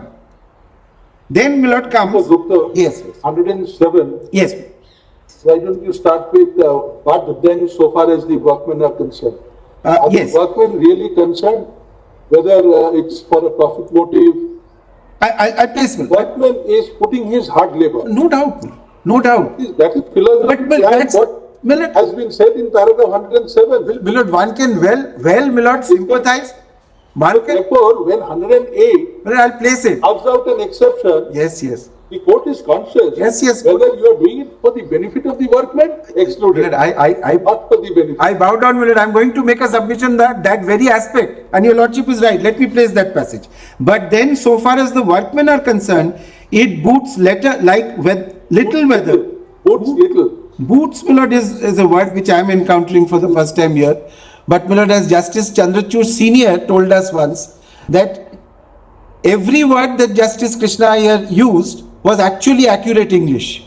And he said that sometimes we used to think that this is wrong English, and we would go and look at a dictionary and we would find, no, that's correct English.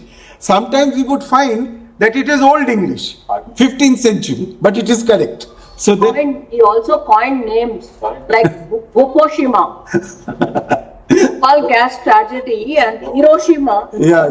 Fukushima. Mr. Gupta, Yes. boots little is an idiom. Yes. That means, within quotes, the benefit is minimal or insignificant. Yes. It's often used to convey that something isn't worth the effort at all. Lordship, my lord. So he's right.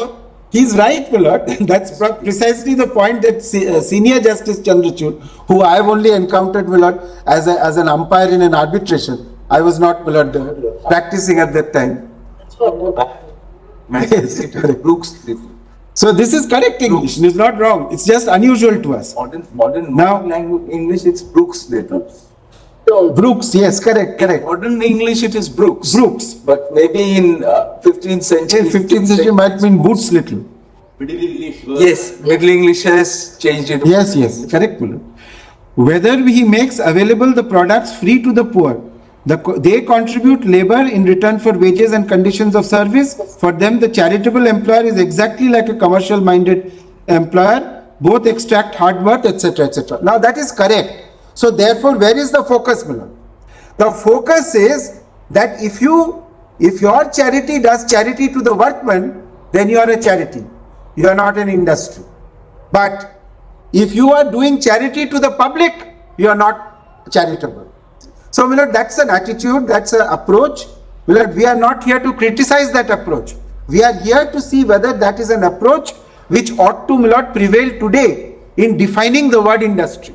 And my respectful submission is that this focus cannot, Miller, be the correct focus today. Then, Miller, C8, 108, I have placed, Miller. Gandhi Ashram has become an industry. Yes, right. Then kindly see, Miller, the 110, falling into third category, para 9, 109 says, third category. 110, the heart of trade or business or analogous activity is organization with an eye to competitive efficiency, etc. Now, Miller, I'm just going a little further down. Here there is no placitums given. Special emphasis in such cases must be placed on the central fact. See, this is, Miller, where I am getting the submission that all employer-employee relations which produce something is prima facie industry, subject to a few exceptions. Now, in this paragraph, Miller, it's a long paragraph, and see where, supposing, please see the sentence which starts, supposing there is an ashram. Supposing there is an ashram or order with a guru or other head, let us further assume that there is a band of disciples, devotees or priestly subordinates in the order, gathered together for prayers, ascetic practices, etc. Supposing further outsiders are invited and occasionally to share in the proceedings. And let us assume all inmates of the ashram, etc. are fed, accommodated and looked after by the institution. In such a case, cooking, cleaning, bed making, etc. may often be done at least substantially by ashramites. They may chant spiritual ecstasy, etc., etc. This is the kind of charitable institution which is not an industry. Of course, it is not an industry, no doubt. But, Millard, please see that the entire focus is on whether you are doing how you are dealing with the worker. My point is, Millard, and though my lord say that it all depends upon the nature of the activity, when it says nature, it means the structure of employer-employee creating production. That's the only nature. The lordships are right. Nature of activities will determine. But, Millard, I would like to, Millard, take it one step forward and say that the nature also includes the purpose. When you set up a temple or a Gandhi ashram, purpose is one of the component of nature. Exactly. That is precisely what I want to say. If you see the first sentence of para 110. Yes. And then the comment in the second sentence. Yes. is that not a restriction which they are placing on such charitable organizations? No, my lord, here he is Here- talking about what is industry. Correct, 110. Yes.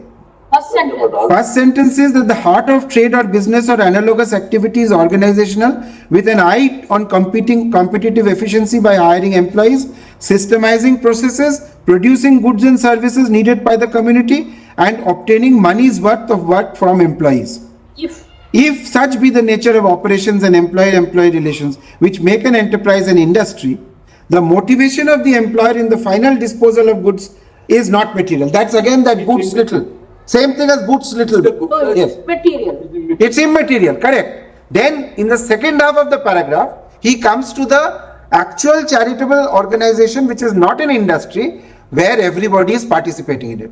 Motivation. Oh, but to qualify, please see, to qualify for exemption, From the definition of industry in a case where there are employers and employees in systematic activities and production of goods and services, we need a totally different orientation, organization and method which will stamp the enterprise with the imprint on the enterprise, the imprint of commerciality.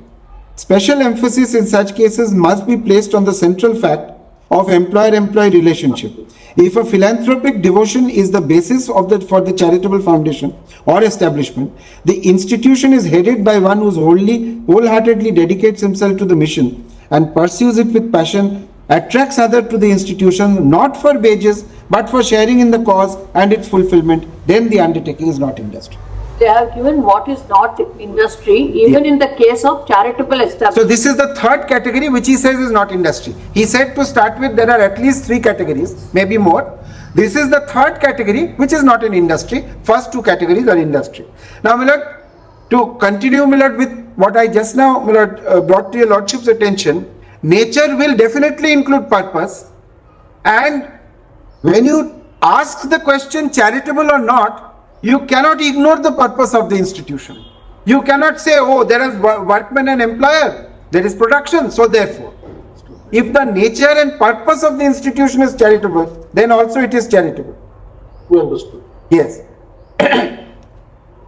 Mr. Gupta, Yes. in respect of the third category, Yes. perhaps the last 3 lines are most illuminating Yes. with regard to the category, that it should be the prominent character of the institute. Predominant character of the institution and the nature of the relations resulting in the production of goods and services, stray wage earning employees do not shape the soul of an institution into an industry. So the relationship is more free. That Yes. is voluntary service Yes. to the guru. Yes. And that is how the Sangha is. Correct, ma'am. And if stray employees are there, Maybe. like, saying like auditors or So there may be gardeners gardeners or cleaners, they get a small they might get a small stipend. change. Yes, that won't change. Want us to expand this predominant character Yes. to a substantial character. Correct. Your lordship is right. You I am saying if it is predominantly or substantially commercial, able Yes. in purpose, Yes. then it should be then it should be industry. not the employer-employee relationship. Exactly, my lord.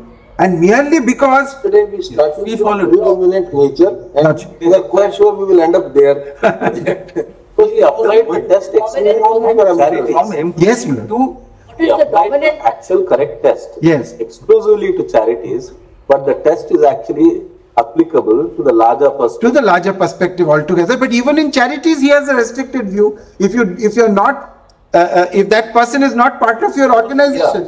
He used it only here, but Gotcha. the larger principle is. Correct. only difference perhaps will be an active commercial unit Yes. having a CSR department. Then employees in the CSR department, can they argue that it should be hived out of that industry? No, my lord. May not. May not. That's Then they would say we will want not. clarification on We, that. the only part of the company we will not work in is the CSR department. Yes. CSR, my lord, is 2%. Your lordship may well say 2% charity will not make it into a charitable institution. It will still be an Predominant charitable It character. would be an industry only. substantially test. So what is the purpose? That purpose my lord, is important. So my lord, this is what I needed to bring to your lordship's attention. One aspect is that there is now a judgment. There is now an order of this honorable court which says temples are not industry. But my lord, it is not Give it to them. Milord, it has a wonderful name, Milord, this judgment. Give it to them. You got it here. How many copies? Okay.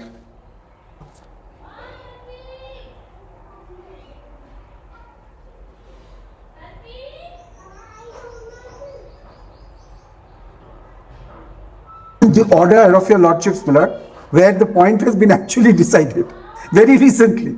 But decided, Milord, it's not a very significantly reasoned order. What it has said is that the labor code said that the temple, is not an industry. We leave it at that. That's all it says. But your lordship must know that there is one order of this court, Milord, which holds that temple is not an industry. And it has a beautiful name, Milord. The appellant's name is Indravadan N. Adhyaru Pipala Fali Modwada. You have to understand. Easier. Sorry, Milord? The SLP number will be easier. Possibly. It's civil appeal number 7549. But I found it interesting because it has the names of two well-known lawyers, Milord, in it. Mr. Adhyaru and Mr. Fali. Anyway, Milord, all that this does, the court says, just see, Milord, para 3. The learned advocates have made an attempt to buttress their arguments as canvassed before the learned High Court. Namely, the learned senior counsel for the appellant has contended that the respondent trust is an industry as defined in 2J of the ID Act, as it carries on systematic activity organized by cooperation between employer and employee for production and or distribution of goods and services to satisfy human wants and wishes, which activity partake the character of industry. As such, the respondent trust cannot stave off appellant's claim by placing heavy reliance on Bangalore water supply. Then it says, Milord, though the argument at first blush looks attractive, we are not inclined to entertain the same, as the reasons assigned by the Labour Court is to the effect that the respondent trust is a temple, and as such it would not fall within the four corners of the expression industry. So therefore, Milord, it's not, we do not know the entire reason, but this is, Milord, an order, Milord, definitely on the point. They didn't go into the merits of the matter. They did not set it out here. It said that the Labour Court's judgment. Yes. Compensation was provided. Yes. Yes. Some compensation has been provided. This is to get over the dispute resolution problem, Milord. Milord, if I may just end by saying that that is an issue. The government may have to look into it. Currently, there are mechanisms available, civil court, writ court, tribunal, all these are available. If this is inadequate, then, Milord, for different activities, Milord, there can be different, Milord, provisions made. Arbitration, mediation, tribunals, even, Milord, an act in the nature of the Industrial Disputes Act might be there. And in fact, Milord, in some cases, Milord, the states have. Institutions bill, they wanted to bring it. Institutions bill. Institutions will also, they may have, Milord, in their own standing orders, Milord, they can provide for it. Whatever, Milord, it can be provided for. But because of that reason, we mustn't use the behemoth, Milord, of the Industrial Disputes Act to take care of this particular aspect of, Milord, those industries, those activities. Thank you. May I please, Milords? I'm not going to take much time. Repeat anything, only 2 minutes. I won't repeat, Milords. I'm going to make a rather more difficult argument, Milords. Only 2 minutes only. Very well. Just state. Milords, the argument I'm trying to make is that in order to, Milords, apply Safdarjung's case, which, Milords, every one of us have argued is the correct law, Milords, we have to, Milords, increase the definition and expand the definition of sovereign functions. And on that, there are 2 or 3 judgments in 1997 and 1998, including Thayyam, which says sovereign functions has to include welfare activities. So welfare activities has to be read as a part of sovereign functions to come there. Second, Milords, That has been argued here. and second, Milords, point on the profit taking. My lords, Safdarjung says that you do not necessarily have to look at whether the motive was to make profit or not, as long as it was in the commercial sense. Milords, this was frowned upon exactly at para 136 of Bangalore Water, where Bangalore Water said this is contradictory. You cannot have an industry where you want to run on commercial sense, but you want to make profit. 136 attacks Safdarjung on this ground. But according to me, my lords, there can be industries which can be done as a welfare measure, where there can be commercial sense in trade without the primarily object being profit taking. So, my lords, the line of Safdarjung is the right line. And sovereign functions, my lords, if imbibes welfare as Thayyam's order, as my lords, this Thayyasam Joseph, my lords, para 6 has said, my lords, can I show Thayyasam Joseph, my lords, because that expands sovereign. You can give your note and. Very well. But my lords, profit taking cannot be seen as a very aggressive definition to say that it's completely irrelevant. If there is a slight, it may not be the primary purpose, even if it is the secondary purpose, my lords, one can still apply Safdarjung with its full vigor. All right. Thank you. Thank you. Yes, Mr. Sridhar? Please. 5 minutes only. That's the only point I'm trying to make is when the legislature has chosen to define an expression using means, it is restrictive, is what this honorable court has consistently held.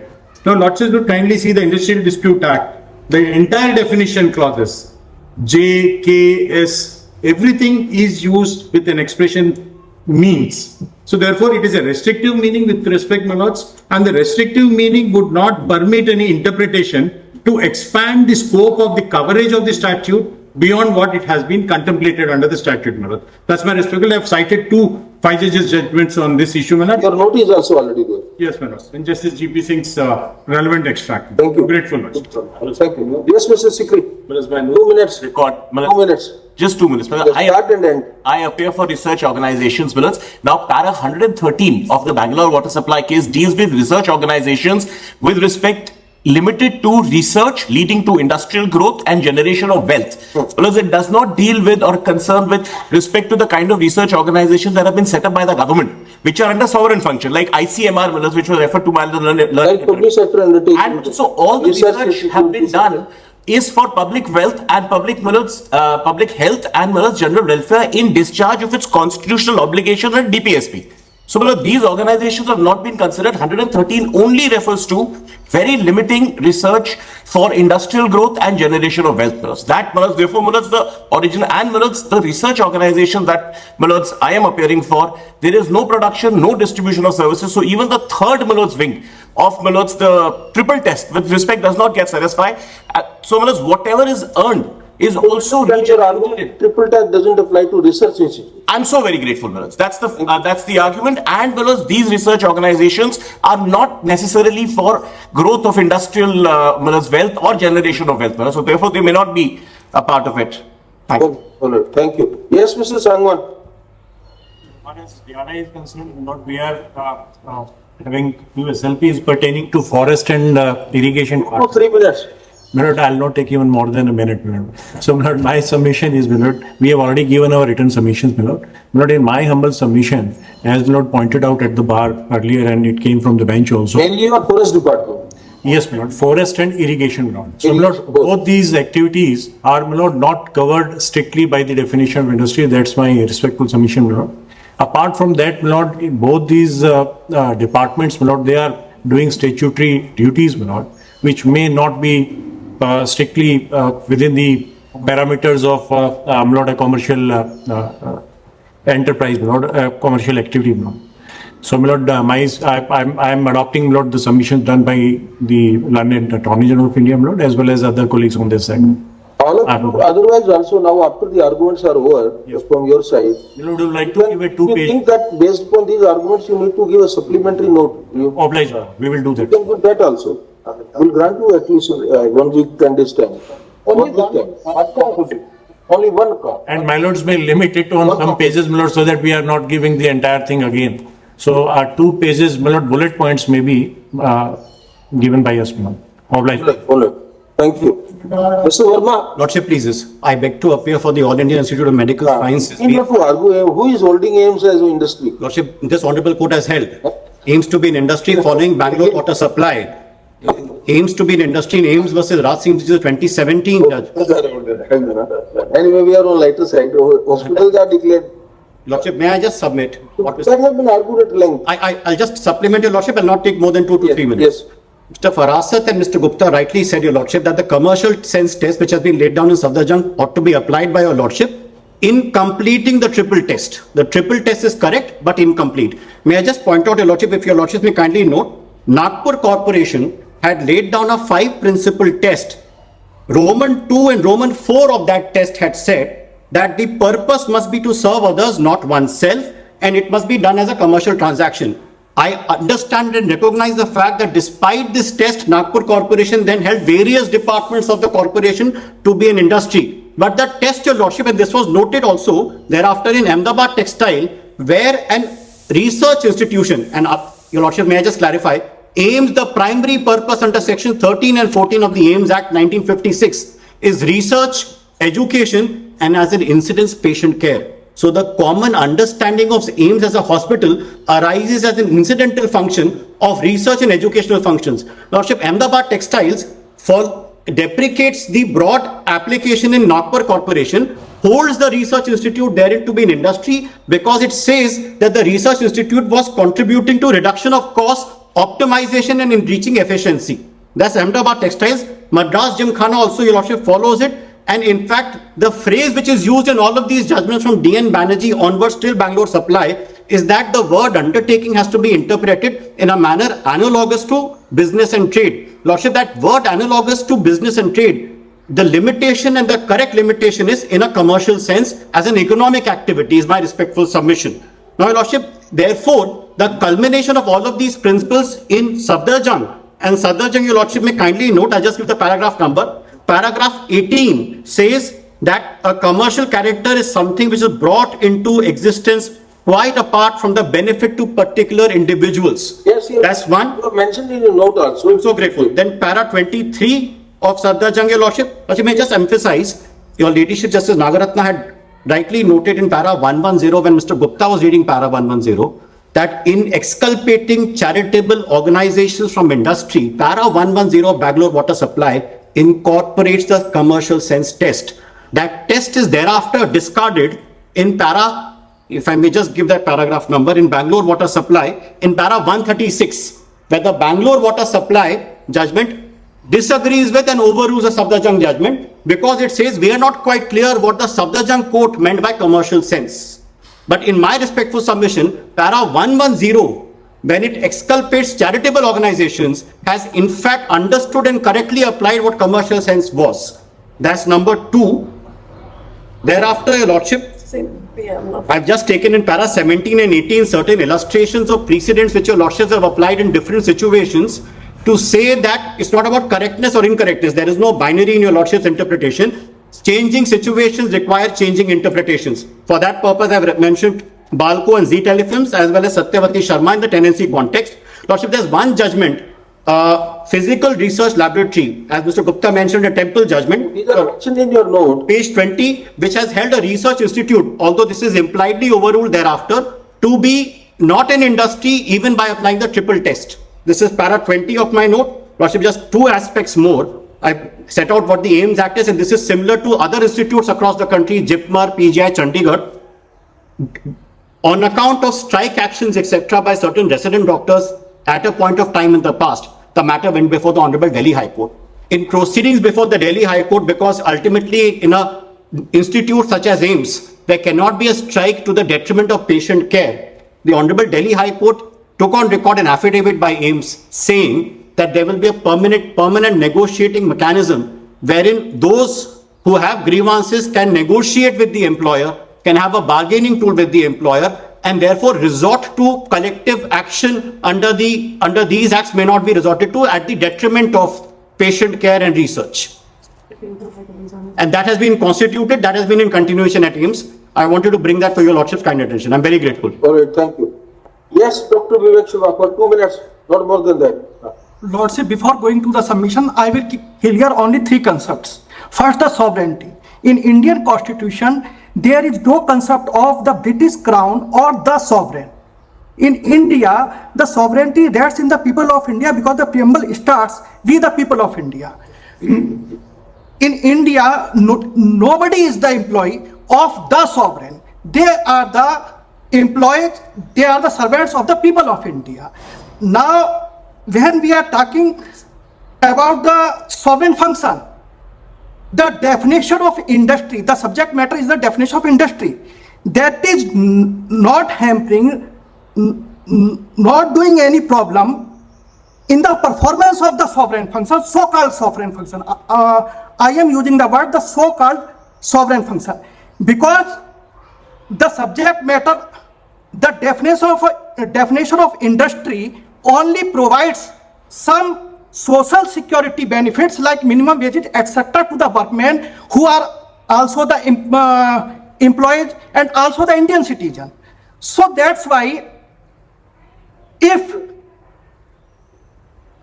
I can give the example of the 4 so-called sovereign functions in the 1 minute, Lordship. Like the persons working in our armed forces, and they are doing their job. They are doing the performance of so-called sovereign function. But this definition of the industry only provides them the economic benefit, the social security benefit, because they are also the human beings. It is not the question. Just you can say that if a person is working in the so-called sovereign function, then he has not the economic rights, he has not the right of his basic necessities like the social security. Thank you very much. Thank you. Lordship, one thing more. In the Bangalore water supply, everyone is saying it is the wider definition. But when a law, regulation or a system prescribes a test, then it already restricts itself. In overall opinion, it is wider. But when we see narrowly, it is the restrictive definition in itself. When we apply it to the sovereign function or the any other function, then they will get the relief of like the social security benefit if that qualified that triple test which is provided by the Bangalore water supply. Thank you. So, Lordship, one thing, this is already there. Lordship, this judgment satisfies both the sides who want the narrower, who want the wider, because it already provides the triple test. And Lordship, one thing more, in my written submission, there is a line in which there is a typing mistake. Manufacturing sector may not be, it should be read as it is. So that's why. All right. Grateful, Lordship. Yes, Mr. Anil, Kangal area. My lords, I am appearing for the Goshala. My lords, I adopt the arguments of Justice, my lords, Mr. Gupta, but I just only want to add one thing. You are for Goshala, so you are adopting same argument as for temple. Just one more thing, one thing I want to add. In para 111 of the judgment, the court deals with Bombay Pinjra Pole, which is similar to a Goshala. My lords, in that matter, what had happened was the nature of the Pinjra Pole had changed into a commercial aspect. Therefore, my lords had held it to be a valid judgment. And here, in this case, only, my lords, I believe only the commercial purpose has to be seen in the Goshala incident. Or else, my lords, it can come under the third exception or the second exception if modified by this honorable court, my lords. All right, thank you. Thank you. My lord, I am Farman Pandey for the Indian Federation of Working Journalists. Indian Federation of Working Journalists. I will not take more than 1 minute. All right, one minute only, please. 1 minute only. Yes. I have to say only one thing, my lord, that there is hardly any difference between a laddu maker at Tirumala, Tirupati, Devasthanam, and who is a person working in the confectionery shop. So, the definition, in fact, if I am working as a gardener in a temple, it does not mean that I should be excluded because that is a charitable organization or a religious organization. The fact is that I am a workman there, I am a workman there also. So I should not be discriminated against. This is what I have to say. Nothing more. And with the words I say that we fully support in the media organizations, we fully support the theory propounded in the Bangalore water supply. I appeal for the petitioner. Appeal for the petitioner. Take the mic and 1 minute. My lord, I appeal for the petitioner. Although my name is reflecting in the respondent list which is circulated, my lord, my now this side also some yes. of my lord, two of them have argued from this side. No, my lord. I'm for the petition, my lord. This is Zila Parivaksha Anurakshan Sangathan, my lord. This is a remand home, my lord. It takes care of the destitute women. It is an orphanage also. Too many activities are being carried out, my lord. By this, it's a charitable trust. My lord, both the Labour Court, Industrial Court and the Honorable Bombay High Court, my lord, in this case, my lord, takes a view that it's an industry on the premise that because whatever material, my lord, may I appreciate, my lord, these women, destituted women, when they are kept in these homes, my lord, they carry out some activities, they manufacture something, my lord, and which is sold at different places, my lord.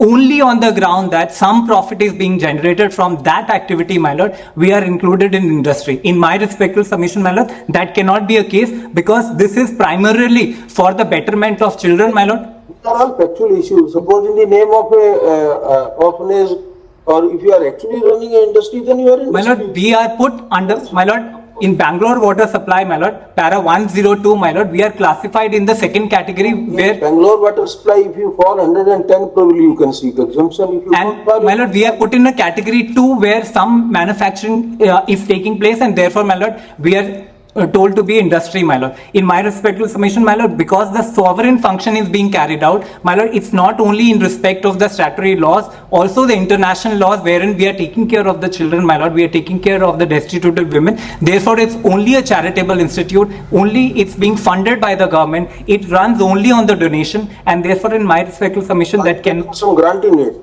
My lord, the government is giving us some money, my lord, and whatever money is being generated from these sale of these candle making, these sweaters, whatever being manufactured by these women or also small children, my lord, that is being sold at some carnival or some event. Only destitute women or the orphan children are working. Yes. Then who is there who is claiming themselves to work? My lord, there are other, for example, in this particular case, my lord, there is a clerk who was working in that orphanage, my lord. She is claiming a right of permanency, my lord. That is the sum and substance of this individual case, and there are other employees as well, my lord, which time and again is, my lord, that employment of.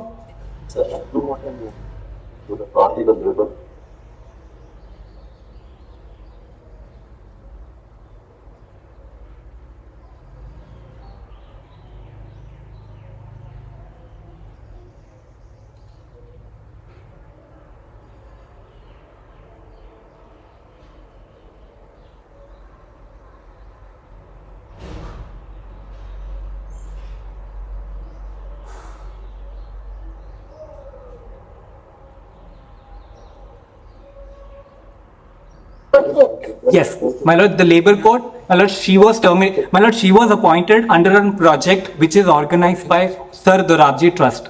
She had to go to civil court. Yes, my lord. That is my respectful submission because this is not.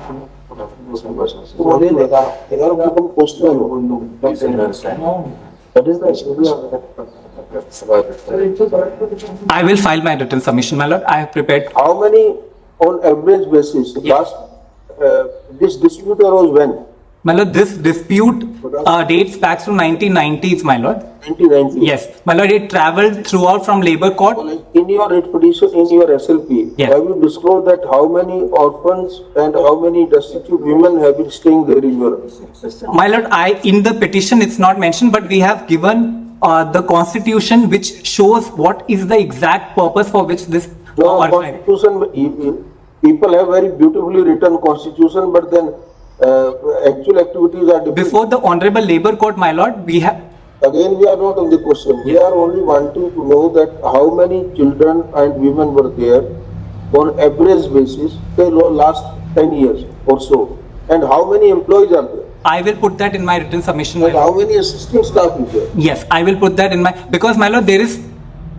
Yes, yes. What is the name of this organization? It's Jila Parivaksha Anurakshan Sangathan. It's based in Kolhapur.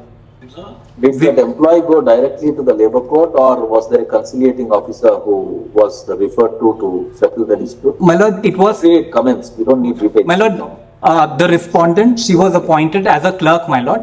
After the project got over, her services were put to an end. She challenged that. She approached Labour Court. That's all we asked. Yes, she approached Labour Court. I will put that in my written submission, my lord, giving the details of the number of. All right, thank you. Yes, we will start on this one. May it please, my lord, I'll be starting on behalf of the respondents. Yes. Arguing in support of the judgment in Bangalore water supply and trying to persuade you that it does not require reconsideration and that this reference should be rejected.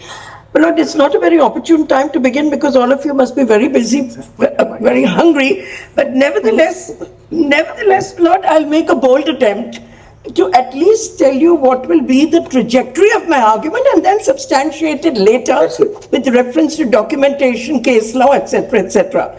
Now, my lord, insofar as the reference is concerned, my lord, I will attempt to persuade you that the reference is based on incorrect information of whether or not there is a conflict between judgments of the court. My lord, it went first to a bench of 3 judges before it went to a bench of 5 judges. And the 3 judges took the view that there is a conflict between conservator of forest and Parmar on the issue of sovereign functions.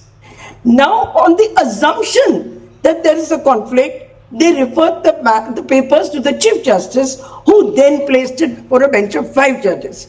My first submission is going to be there is no conflict between the judgment of conservator and Parmar. Parmar, in fact, my lord, this is confined to the facts of the case. Parmar says no contention has been raised that this is an industry, therefore the Labour Court erred in deciding that this is an industry. Madam Indra, I think state we will go to the issues involved. We are not going to hold that the reference was defective or that. I am going to argue. But then we will go deeper into it that how could even 6 bench could be doubted at that time. I understand, my lord, I fully understand. That is why I want to make it, my lord, let me make it very clear. I will be arguing in the alternative on the assumption that the reference is properly made, but do not foreclose me from pointing out that there are errors in the making of the reference. The first error I've already pointed out. The second error, my lord, all issues and. Just allow me to finish and I'll straight away come to that. I put it in writing also, so there'll be no difficulty. But lord, the second reason why I say the reference should be returned without an opinion is again, my lord, because a judgment of 7 judges is is considered a judgment of 7 judges, notwithstanding 2 dissents. Therefore, and there is case law to substantiate the submission. You cannot call it a judgment of 5 judges. Therefore, my lord, all this conversation, yes, these are well-known principles of law, but I'm amazed at arguments at the bar that Safdarjung is of 6 and Bangalore is of 5. Bangalore is not of 5. Let us be very clear on our first principles, my lord. If we are dealing with a judgment of 7 judges, Safdarjung is a judgment of 6 judges. Lord, in fact, I was very curious how a bench of 6 judges could be set up, assuming there was a difference of opinion equally divided. You might have had to have another judgment of preferred, but nevertheless, Lord, maybe those were the days when there were not enough judges in the Supreme Court and the Chief Justice found it convenient to appoint a bench of 6 judges. I can't think of any other reason why there would be a bench of 6. Ordinarily, my lord, this court takes a precaution for anticipating a difference of opinion where the majority takes a view. Circumstances in the past. In fact, now, from last... 2 reasons. I have given you 2 reasons, and this was pointed out. Of course, the reference order also says it's not unanimous. There is no, my lord, because there was so much argument at the bar, it is my duty to lay it before you, and I'll go promptly to my... No, we are pointing out something else, Madam Indra. If you will go to the 60s and maybe 50s also, I'm not sure 50s, 60s, there used to be only 4 judge bench. 4 judge bench, 6 judge bench. AK Gopalan was by 4. Exactly. 4. The DSI in one judgment, I don't have it at hand, explained that 4 judges was not it was only an administrative convenience because a particular judge was available, and it was not, in fact, his lordship said that the difference between the 3 judge and 4 judge bench doesn't prevail because it's not a It's considered as a constitution bench. I try to find out that is there any, but I couldn't. But it's just my curiosity. It is just my curiosity as to why there were only 6. I tend to believe the number of judges were not as many as you have now. This might be the reason. It could be the reason, I don't know. But I am dealing with it only in the context of 6. Attended the court. From 6 to 7. It is only an administrative domain, I'm saying. I know that will not allow that. it to be highly, you can move this. It's pretty.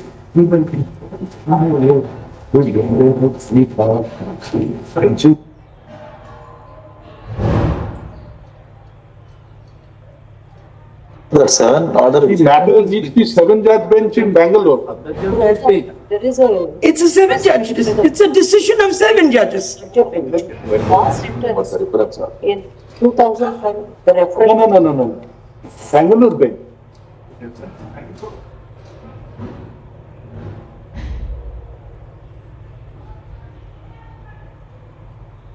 Now, how did it reach a larger bench of 7? Well, the 5 judges, the Dharmadhikari Justice. No, we are not on Jayabir. We are not on Jayabir. Go back to the days of 1978. Safdarjung was holding the field, 6 judges. How did it reach the 7-judge bench of Justice Beg, Chief Justice, Justice Chandrachud, Justice Bhagwati, Justice Krishna, Justice Singh, Justice Durgapurkar, and Justice Desai? How did it reach this 7-judge bench? It came by way of an appeal. It's a reference order at 78 to SEC. No, maybe the first portion. Reference order. My learned friend points out that there is a reference order. 1978. It is reported in 1978, volume 2. Is it part of the... There is a reference order. 213. It's there in the 5 to 7 judge reference in your lordships, this matter. There's a reference to the paragraph from that. Is that? Where do we find it? What is the citation, please? It's at 111. No, not. 100 of volume 5, capital B. It's para 18. No, 78 to SB, because what is the main That this reference is there. Para 4. Bangalore water supply. Para 1 doesn't really say. Para 1 doesn't say anything. Only Exactly. best. I am, some people are still working. I am trying to find out. I have not been able to. 7. That's why I hinted that if somebody will question the very reference. 78, normally it is. Paragraph? It's at Para 1. page 111. Top of page 111. No, Justice Beg, No, para 9. Jabir Singh. Bangalore water supply sets out the reference. Para 1 says this has come across on reference. Para 9 of Bangalore water supply. Para 9. The reference, yes. Para 1, the last line says this has come to us on reference. Para 9 sets out the reference. My lord, again, there is a lament that Parliament is not amending the law. Just see para 9. Yes, it's here. The reference runs thus. One should have thought that an activist parliament, by taking quick policy decisions and by resorting to amendatory processes, would have a simplified, clarified and delimited and definition of industry, and if we may add workmen. Had this been done by aware of alert speed by the legislation litigation, which is besetting sin of industrial life, would well have been avoided by a considerable degree. The consummation may perhaps happen on a distant date. Now, my lord, I don't know whether this will be taken to the next century. But this court has to decide from a day-to-day disputes involving this branch of industrial law and give guidance by deciding what is an industry through the process of interpretation and reinterpretation with the murky accumulation of case law. Counsel and my lord, it was Safdarjung. The controversy was around Safdarjung. Counsel on both sides have chosen to rely on Safdarjung, each emphasizing one part or the other of the decision as supporting this argument. Rulings of this court before and after have revealed no unanimity, nor stuck with unison, and so we confess to an inability to discern any golden thread running through the string of decisions bearing on the issue at hand. The chance of confusion from the crop of cases in an area where the common man has to understand and apply the law make it desirable that there should be a comprehensive, clear and conclusive declaration as to what is an industry under the Industrial Disputes Act as it now stands. Therefore, we think it necessary to place this case before the learned Chief Justice for consideration of a larger bench. In the meantime, Parliament does not act. This court may have to illumine the twilight area of law and help. Now, your Lordship has seen after this, there's the 82 Amendment, which is not brought into force. After that, there is the 2020 Code, which again for 5 years is not brought into force and is brought into force only with effect from November 2025. Therefore, my lord, the concept of pipeline cases, because all new cases will now be decided under the code. And my lord, this is my third reason to urge you. 2 reasons I've already given you why your lordship should not answer this reference by giving an opinion. But the third, my lord, and in my opinion a very relevant reason, is that we now have a legislation. And this legislation, my lord, if you just turn to the definition of industry under the new code.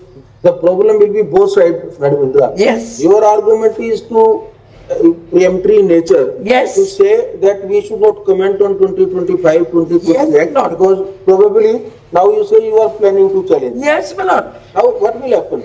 Both sides will be aggrieved. If suppose we close the matter by saying that all these are only limited pipeline matters are left and therefore nothing is required to be done.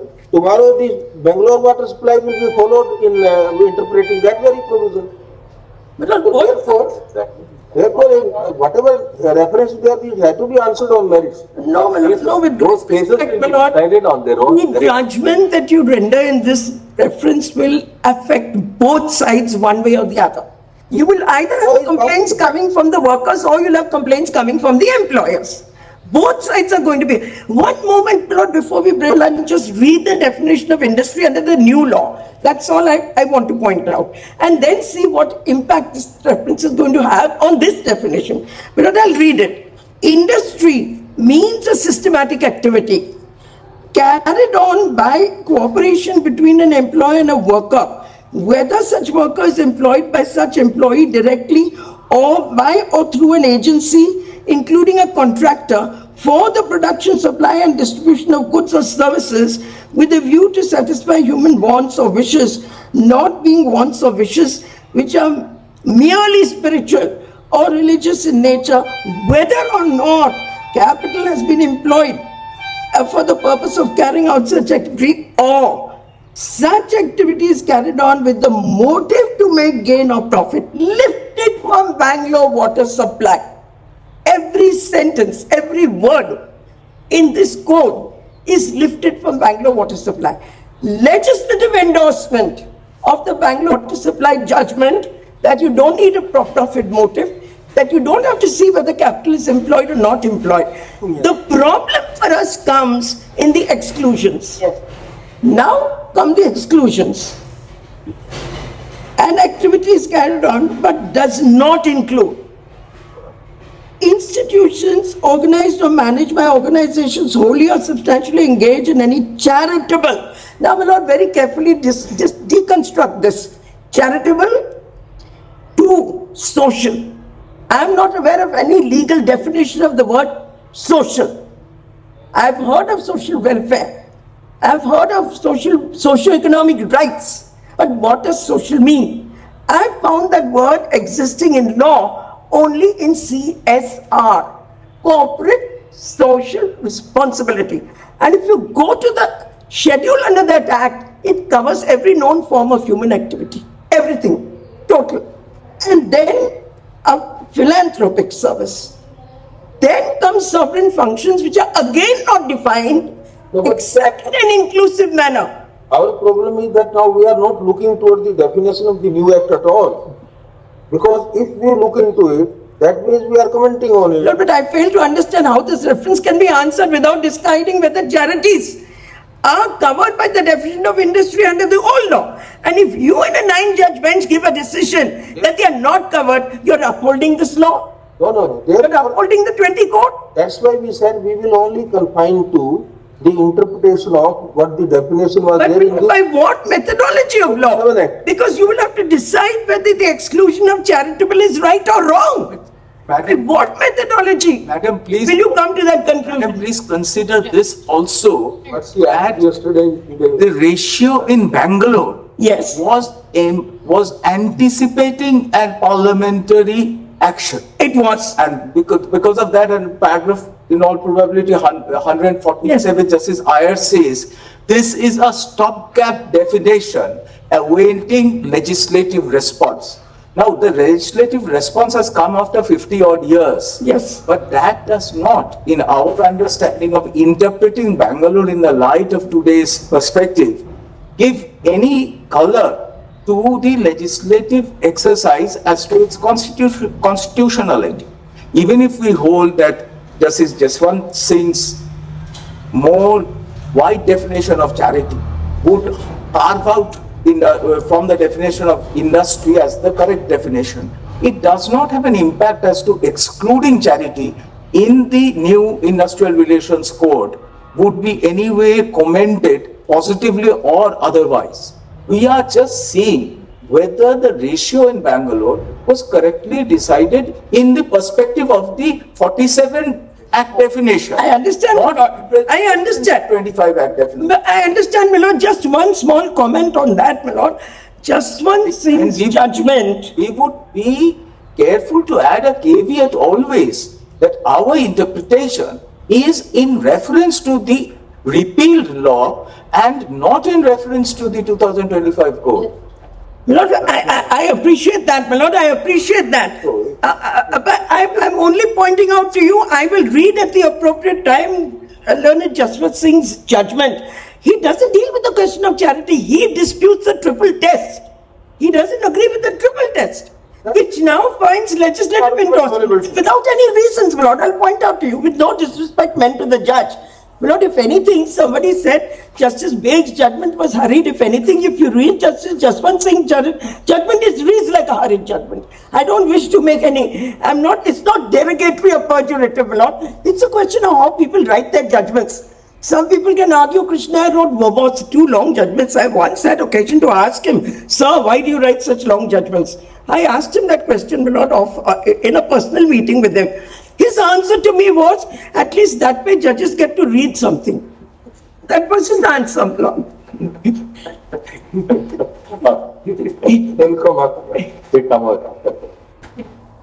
Yes, Madam. My lord, I've more or less indicated the three reasons which, according to me, strike a note of caution in relation to answering this reference. And, my lord, it was suggested, just by way of an aside, that one problem with the judgment in Bangalore water supply was that the Justice Beg was due to retire. But it will be my submission that amongst the separate judgments that are rendered, the most precise and concise articulation of the definition of industry is in Justice Beg's judgment, and I will be taking you to that judgment. These issues are inconsequential now. Yes, but when learned seniors get up and start attacking judges, I don't know what to do. You can ignore it from our side. We can start.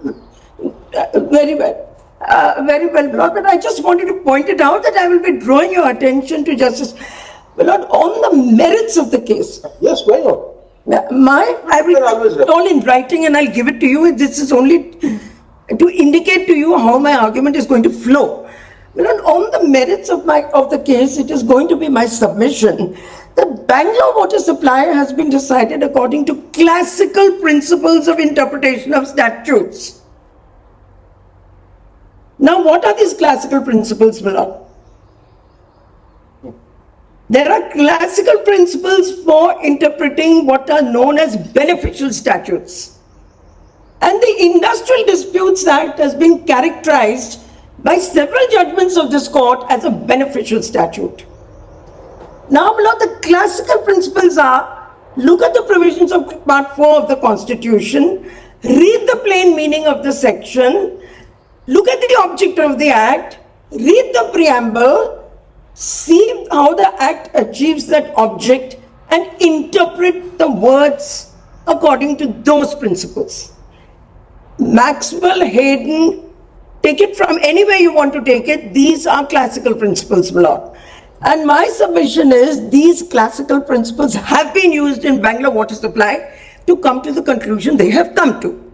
Therefore, my lord, no case is made out for differing with the judge. That's the first point.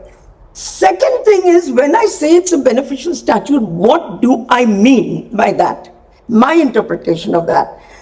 My lord, remember, the Industrial Disputes Act of 1947 is actually a pre-constitution act. That's the first point. The second point is, my Lord Justice Dipankar Datta hinted at that, but I will give you a judgment to support that proposition. It gave to the workmen security of tenure, which an ordinary civil court cannot give. My lord, an ordinary civil court is bound by the law of master and servant classically under common law and has no jurisdiction to grant reinstatement. At best, they can give you damages. Yes. Now, this lacuna is cleared by the Industrial Disputes Act of 1947. Because under the Industrial Disputes Act of 1947, the relief of reinstatement can be granted. Now, my lord, why? And especially when Section 11A was introduced into the Act in the year 1971. Now, my lord, Justice Datta hinted at that what exactly is the jurisdiction of a labor court? How does it differ from the jurisdiction of a civil court? So, my lord, there this court has held that a labor court can de novo exercise its jurisdiction to decide whether the dismissal is unfair, justified, and whether the punishment is proportionate or not proportionate, which is something no civil court can do. So when we want protection under the Industrial Disputes Act, we are asking for protection for security of tenure. It departs from the rule of hire and fire, which is the classical rule under common law. So, my lord, this is not a futile fight. This is not a fight for gratuity. Labor law has two components to it. One is security of employment, which is most critical. And the second is welfare benefits, such as gratuity, such as hours of work, such as maternity leave, such as provident fund, such as employment, ESI. These are the welfare benefits that different statutes give us. But the primary security of employment comes from departing from the rule of hire and fire, and that is what this fight is all about. Now, that being said, my lord, the next question posed is, there are certain rules and regulations and constitutional provisions which govern a whole lot of employees. There are, my lord, one of the most fundamental articles in the Constitution of India is Article 311 of the Constitution of India. My lord, if we are covered by 311, we are not asking for coverage under the Industrial Disputes Act. We are here talking about those who are not covered by 311 and 309. This is the reply, my lord, to Mr. Nafde's argument that no, departments of the government should not be covered. Then he must answer the question, are they covered by 311? Are they covered by 310? If they are, we have no problem. Look, this court has upheld the constitutional validity of the Administrative Tribunals Act. Every state has an administrative tribunal of its own, where we can go for relief from unfair dismissal. And my lord, the protection of 311 goes beyond the protection of the Industrial Disputes Act. So we are not stupid people that if we are covered by 311, we will clamor for coverage under Industrial Disputes Act. So my lord, my submission is this, that every democratic society is duty bound to give access to justice in a judicial forum. And all that the Industrial Disputes Act of 1947 does is give me that access. It doesn't, my lord, create any major substantive rights. It gives me access to justice in relation to unfair dismissals, in relation to victimization, in relation to malafide dismissals. This is what this court has said. And I will place the judgment before you, how the law comes to be changed when Section 11A is introduced in the Industrial Disputes Act. Not straight away, I will tell you, is the decision of this court in Workman of Firestone versus Management, reported in 1973, 1 SCC, page 813.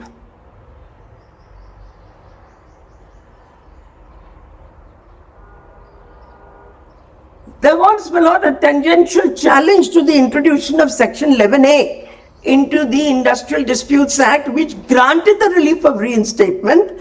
And this court then explains the difference between the jurisdiction of a labor court and the jurisdiction of a civil court, and says 11A gives security of employment. That I understood to be because they can record evidence de novo. They can depart from punishment imposed by the employer. And, my lord, the doctrine of proportionality comes to be introduced. That is the most important component, proportionality. Yes, my lord, proportionality. Even the tribunal can, punishment of dismissal, removal can be reduced to a smaller, minor punishment. Yes. You might put the guillotine on a worker normally, for a minor misconduct. It's a power normally not given even to High Court under 226. Yes, my lord. Yes, my lord. And under 311, my lord, we know the law. Under 311, my lord, the law goes much further, where who can dismiss you, an appointing authority has to be senior to you, charge sheets have to be given, rules of natural justice have to be complied with. None of this was possible under common law. And we were all governed by the rule of hire and fire. This is the significance of the case before you, my lord. If we get thrown out of the coverage of the Industrial Disputes Act, we go nowhere. I concede, my lord, if I'm covered by another statute which gives me access to justice, I have no complaints. Here the question is of throwing us out of all possible. Now, you have to look at the triple test from these points of view. My lord, the triple test is normative in nature. It lays down norms as to, first of all, my lord, my submission is going to be, there is actually no ambiguity in the definition of industry in the Act. But assuming there is an ambiguity, nobody bothered to clarify what is this ambiguity until Justice Datta pointed out that the definition is in two parts. There are two different parts to the definition. Where is the ambiguity? Between employer and employer, between workman and workman, between workman and employer, which is what I'm concerned with. And, my lord, there are industrial disputes to which I have myself been a party. My lord, Justice Sri Krishna traditionally represented the Textile Association of Manufacturers in the Industrial Court in Bombay, where, my lord, very often we had occasion to appear against each other. But disputes between employers and employees are not unknown. And disputes between employees and employees are not unknown. Classically, they arise when which union is to be recognized. Whether a person, a union which has 50% membership should be recognized or 25% membership has to be recognized. There are endless disputes between workers. They all get resolved in an industrial court. Now, if you look at the triple test from this point of view, you will find that a norm has been laid down to decide what to include in industry and what not to include. Now, my lord, much has been said about charity. Just pause here and see who are the petitioners before you. My lord, I'm rather surprised.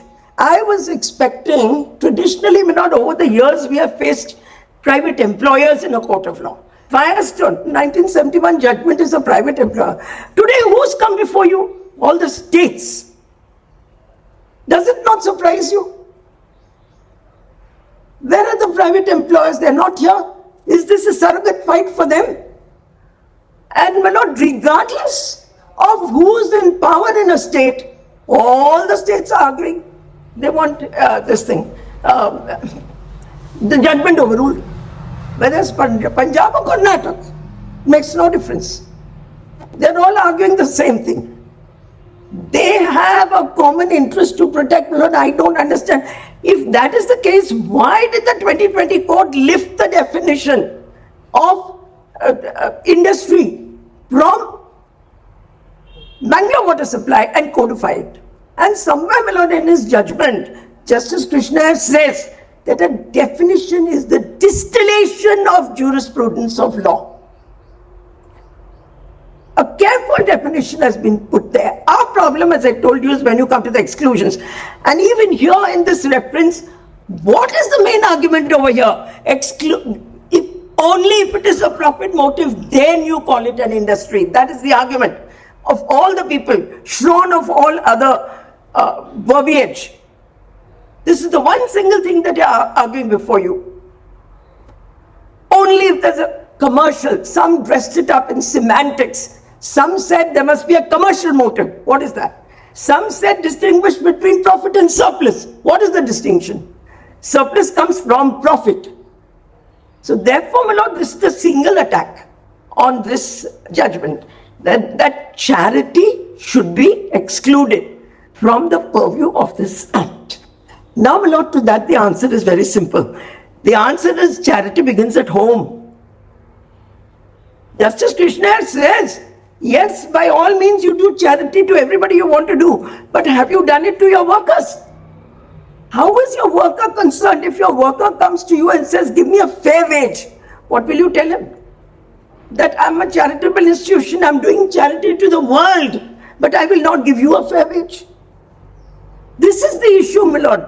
The demand for fair wages. And my lord, temples are before you. They are the richest entity in this country. Temples. May your leadership refer to the prasad. Yes, there is prasad.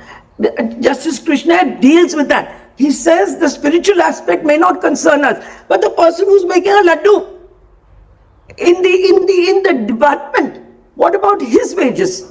So, my lord, the doctrine of severability comes in over there.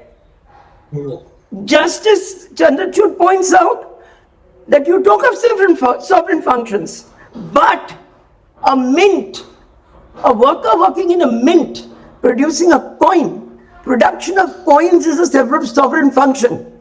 But what about the worker producing a coin in a mint? He is covered by the industry. That's Chandrachud's judgment.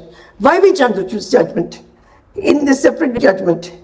So, my lord, one has to have clarity in one's mind as to what is the purpose of this whole exercise. The purpose of this exercise is access to justice. There is no other purpose behind this exercise, my lord. That is how I would like you to appreciate the judgment of the Supreme Court in Bangalore water supply, my lord.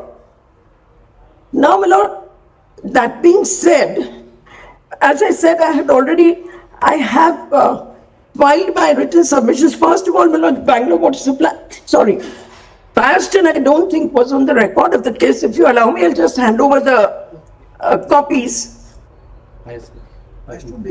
Give me my copy. I will read only the passage relating to jurisdiction of the court. There are written synopsis. You want to give a written synopsis? No, Mila, just take a look at Firestone for one moment. I've handed over a hard copy. I will not trouble you with the whole judgment. Because there is one is already there with soft copy, but we can. On the screen. Very well, Milord. I'll point you to the relevant passage. If you look at 13, para 13. For the Firestone. Yes, Milord. Milord, I must tell you, as a tiny little aside, probably this judgment was delivered before many of us were born. But as a small aside and a minor achievement of mine, I must tell you that I was one of the people who argued this case. I don't like to say it, but I'm saying it. And I'm saying it, Lord, because I was opposed by Mr. M.C. Settlebar and by Mr. Damania, who is the senior of the amicus that you have appointed in this case, Mr. J.P. Kama. These are only small little trivia, but they may help us to appreciate the judgment better. Now, para 13. The above position has completely changed by section 11A, with all is now obligatory on an employer to hold a proper domestic inquiry in which all material evidence will have to be adduced. When a dispute is referred by adjudication and it is found that the domestic inquiry conducted by the management is defective, or if it is found that no domestic inquiry at all had been held, my lord has got that been held, conducted, the order of discharge and termination passed by the employer becomes without anything more unjustified. Now, my lord, please note the use of the word unjustified.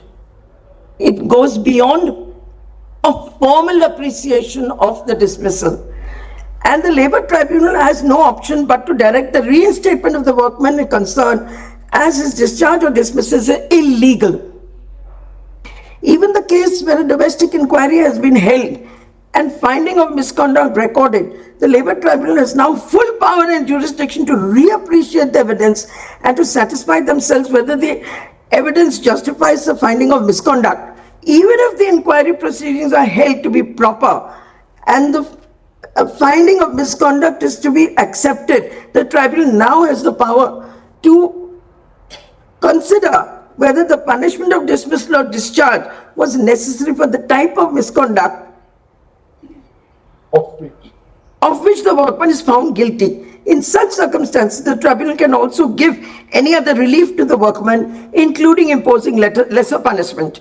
In case where no employee inquiry has been conducted, any inquiry where the inquiry conducted by him is held to be defective, the employee will not be given an opportunity to adduce evidence before the tribunal for justifying the action. Various decisions of the court have been emphasized, etc. This is the passage which tells you what the Industrial Disputes Act really does for workmen. What is its beneficial content? Because we are not just saying that there is a beneficial content, we are pointing out to you what is this beneficial content. And my lord, ultimately at para 35, they say that various arguments have been advanced, but they uphold that interpretation in which I have read out in para 11. Your lordship need not read any more.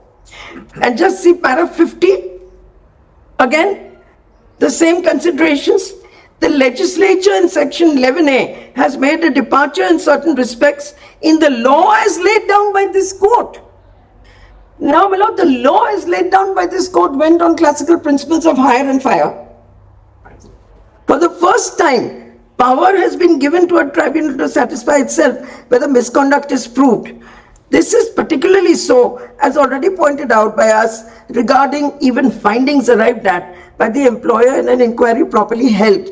The tribunal has also been given power, also for the first time, to interfere with the punishment imposed by the employer. When such wide powers have now been conferred on tribunals, the legislature obviously felt that some restrictions have to be imposed regarding what matters may be taken into account. That's, my lord, on the criteria for deciding the principle of proportionality. So, my lord, I place reliance on this judgment for supporting the proposition that this is the beneficial statute. That is yes, the main issue. If this is the beneficial statute, my lord, it follows that its interpretation must be done in the light of directive principles of state policy. And that is what this court has held in Bangalore water supply. Now, my lord, because fun was made of the fact, and Mr. Nafde used the word, we need to now be objective about it. What is the meaning of the word objective about it? Either it is a beneficial statute or it is not. One of the two. Where is the objectivity there? It's a pure statement of fact. You agree or you disagree? It's a beneficial statute. If it is, then a certain interpretation follows, because directive principles of state policy are also binding on this court in the interpretation of statutes. It has been so held by this honorable court. Now, my lord, this being said, I will take you, my lord, to the written submissions, except that there are two sets. One was formulated after listening to the arguments of my worthy opponents, and the other before listening to them. So, my lord, if your lordship can take the second set first, and then I'll bring you to the first, and I'll conclude with my arguments. The second written submission applied. Special legislation is taken note. It is. I'm not going to trouble you, except I will read passages from Bangalore water supply itself. I'm not going to take you to texts and volumes and this and that. No. Because I'm urging that for acceptance by the court. My lord, if your lordship takes the second set of written submissions. I'm sorry. It's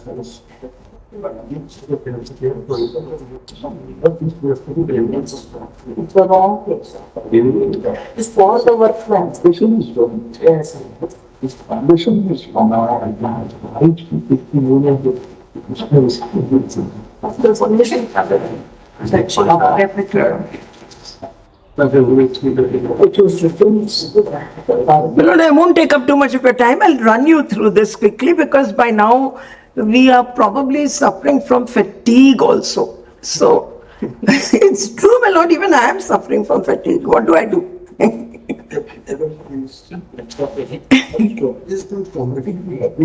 Yes, my lord, my learned companion senior tells me it's called combat fatigue.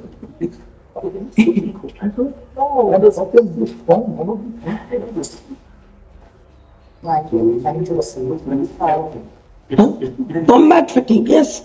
My lord, if I may quickly run you through this. My lord, the first point I've said is the reference should not be heard, but kindly don't get alarmed because I've made my submissions in the alternative. I'm assuming that the reference is not going to be discharged. I've made submissions on both sides. So, my lord, the first point, and I will be addressing you a little bit on sovereign functions. Because sovereign functions is also one of the issues which bothered the court at the time of at least the three judges who made the reference to the Chief Justice. They talk only of sovereign functions. They don't talk about anything else. I'll point that out. So therefore, it's necessary to address the issue of sovereign functions also, because three judges were alarmed by sovereign functions. Now, my lord, I'm saying that the reference has been on erroneous assumptions. So the first is, my lord, the present appeal along with the other connected cases has been listed before the Constitutional Bench of 5 judges on a reference-paid bench of 3 judges of this court, finding an apparent conflict between the decision of the 2 benches of the court in Chief Conservator and Parmar. On the question whether Social Forestry Department of the state, which is a welfare scheme undertaken by improvements of the environment, would be covered by the definition of industry under Section 2J of the Industrial Disputes Act, the aforesaid benches of this court called out differently the ratio of the 7-judge bench decision of the court in the case of Bangalore water supply, hereinafter referred to as Bangalore. The bench of 3 judges in the case of Chief Conservator of Forest, based on the decision in Bangalore water supply, concluded that the Social Forestry Department is covered by the definition of industry, whereas the 2-judge bench decision of the state and Parmar took a different view. Well, this is incorrect. I'll point out from the judgments it's incorrect. What Parmar, first of all, Conservator is a decision of 3 judges. Parmar is a decision of 2 judges. If there was any difference of opinion, my lord, the reference could have been made at that stage. No such reference was made. Why? Because the court in Parmar differed on facts. They said that the employee has not submitted that he is working in an industry. And therefore, the High Court has gone wrong in deciding that it is an industry because no such issue was raised. So there's a conflict of opinion. They don't overrule or nor do they seek to differ from Conservator. I will read Conservator. Conservator basically talks about why social forestry is not a sovereign function. That takes you into the arena of social welfare. What is social welfare, my lord? We don't have a definition. I'll take you to that. So, my lord, I say it is respectfully submitted that the error seems to have arisen in the order of the bench of 3 judges. And I'm quoting that order. One of the contentions which arises for consideration is whether the Social Forestry Department is a welfare scheme of the government, is an industry or not. Our attention has been drawn to the 2 decisions of the court in Conservator and in Parmar. And finally, they have taken a different view and sought to distinguish the earlier decision of conservator. It is submitted that the two-judge bench in state of Gujarat did not take a different view from the judgment in chief conservator on the question whether forest department is an industry, but held that the workman in question had not asserted that it was an industry and that therefore the High Court erred in holding that it was an industry. The finding turned on the question of fact, not of law. It is thus clear that there was no quote-unquote cleavage of opinion, as noted in para 3 of the reference order, since the decision in Parmar did not take a different view that the forest department is not an industry. Next, my lord. Hence, no cause arose for the three-judge bench to lay the papers before the Chief Justice. Next, my lord. The further reason for discharging the referent without any opinion is contained in para 24 of the reference order. In any case, no such inhibition limits the power of the bench of 5 judges, which has been constituted on a reference made due to apparent conflict between judgments of the 2 benches of this court. As has been stated by us above, the decision in Bangalore water supply is not a unanimous decision. On the 5 judges who constituted the majority, they have given a common opinion, but 2 others have given separate opinions, projecting a view partially different from the views expressed in the opinion of the other 3 judges. Justice Bate, Chief Justice, having retired, had no opportunity to see the opinion. This is in the reference order I am reading. Had no opportunity to see the opinion delivered by the other judges subsequent to his retirement. Krishna Iyer and the 2 judges who spoke through him did not have the benefit of the dissenting opinion of the other 2 judges and the separate partly dissenting opinion of Justice Chandrachud, as those opinions were prepared in. Now, what is a sequitur? That is not mentioned. Does it follow that Bangalore water supply is not a judgment in the eye of law? That is the question you have to answer. It remains a judgment in the eye of law. Notwithstanding anything, judgment is defined in the Civil Procedure Code. Go read that definition. It is a judgment. And not only is it a judgment, it's a judgment of 7 judges. Now, my lord, have made that clear also. Bangalore water supply was a decision of 7-judge bench, regardless of the fact that 5-judge majority was formed with 2 dissenting opinions by 2 judges. The judgment remains a judgment of 7. I've given you the citation. I will not bother with the citation because it's a well-known proposition of law. But the citation has been given. In para 19 of the citation, it is made clear that regardless of dissent, because of Article 145 of the Constitution of India, it remains a judgment of 7 judges. It may be noted that the decision in Sakta is oddly a decision of 6 judges where there could have been a split, whereas the decision in Bangalore water supply is one of 7. Now, my lord, that completes that. I will not trouble you anymore with that. Let me now go to another issue. My lord, what I'm arguing is that there is not enough data before this reference to answer this question. And I'm recommending that your lordship calls for that data. Now, what is the data? As has been conceded by the learned Attorney General of India, any outcome in the present reference would be applicable only to pipeline cases. That is, those pending for decision before the repeal of the Industrial Disputes Act. My notification date is so and so. It is thus suggested that before any judgment is delivered in the present matter, this honorable court may be pleased to direct the states, because they are the main litigants before you, to submit data of cases pending under the ID Act, indicating the organizations which they cover, whether university, club, hospital, whether for profit or not, social welfare activities, municipalities, local bodies, and the state. The data will give us a picture of the nature and extent of the issues for determination before this honorable court. It will also ensure that the court is not deciding academic issues. Now, my lord, the note of caution I have already rendered. I'm only pointing out that without doubt, the code of 2020 is going to be challenged to the extent that it excludes charities and fails to define what is a sovereign function. It fails to tell us the meaning of social. It fails to tell us the meaning of philanthropic. We have to struggle here and there to find what is the meaning of these things.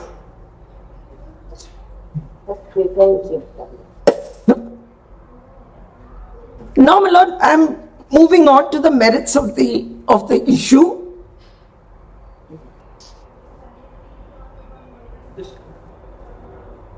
now, my lord, I'm done with the reference order. Let me move on to the merits of the case.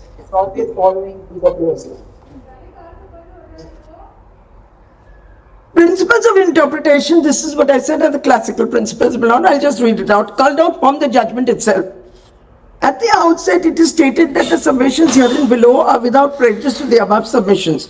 The most concise statement, articulation of the interpretation of statutes in Bangalore water supply is found in the judgment of Justice Beg, and I've reproduced it, my lord.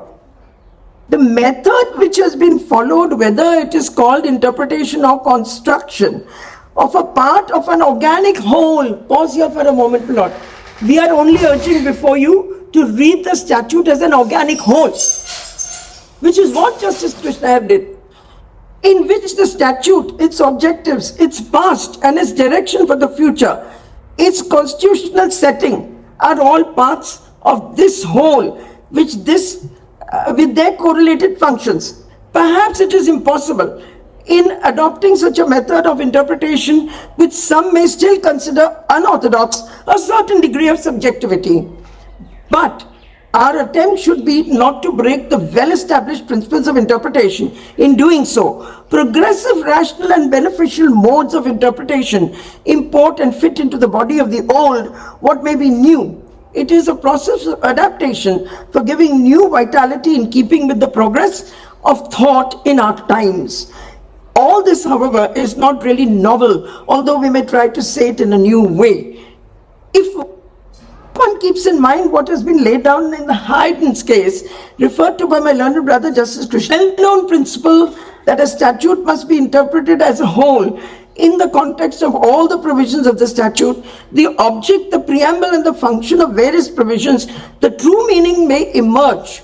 It may not be strictly a dictionary meaning in such cases. Indeed, even in the modern statute, and the meaning of a term such as industry may change with a rapidly changed social and economic structure. For this proposition, I can do no better than to quote Justice Subbarao, speaking for the court in so-and-so court.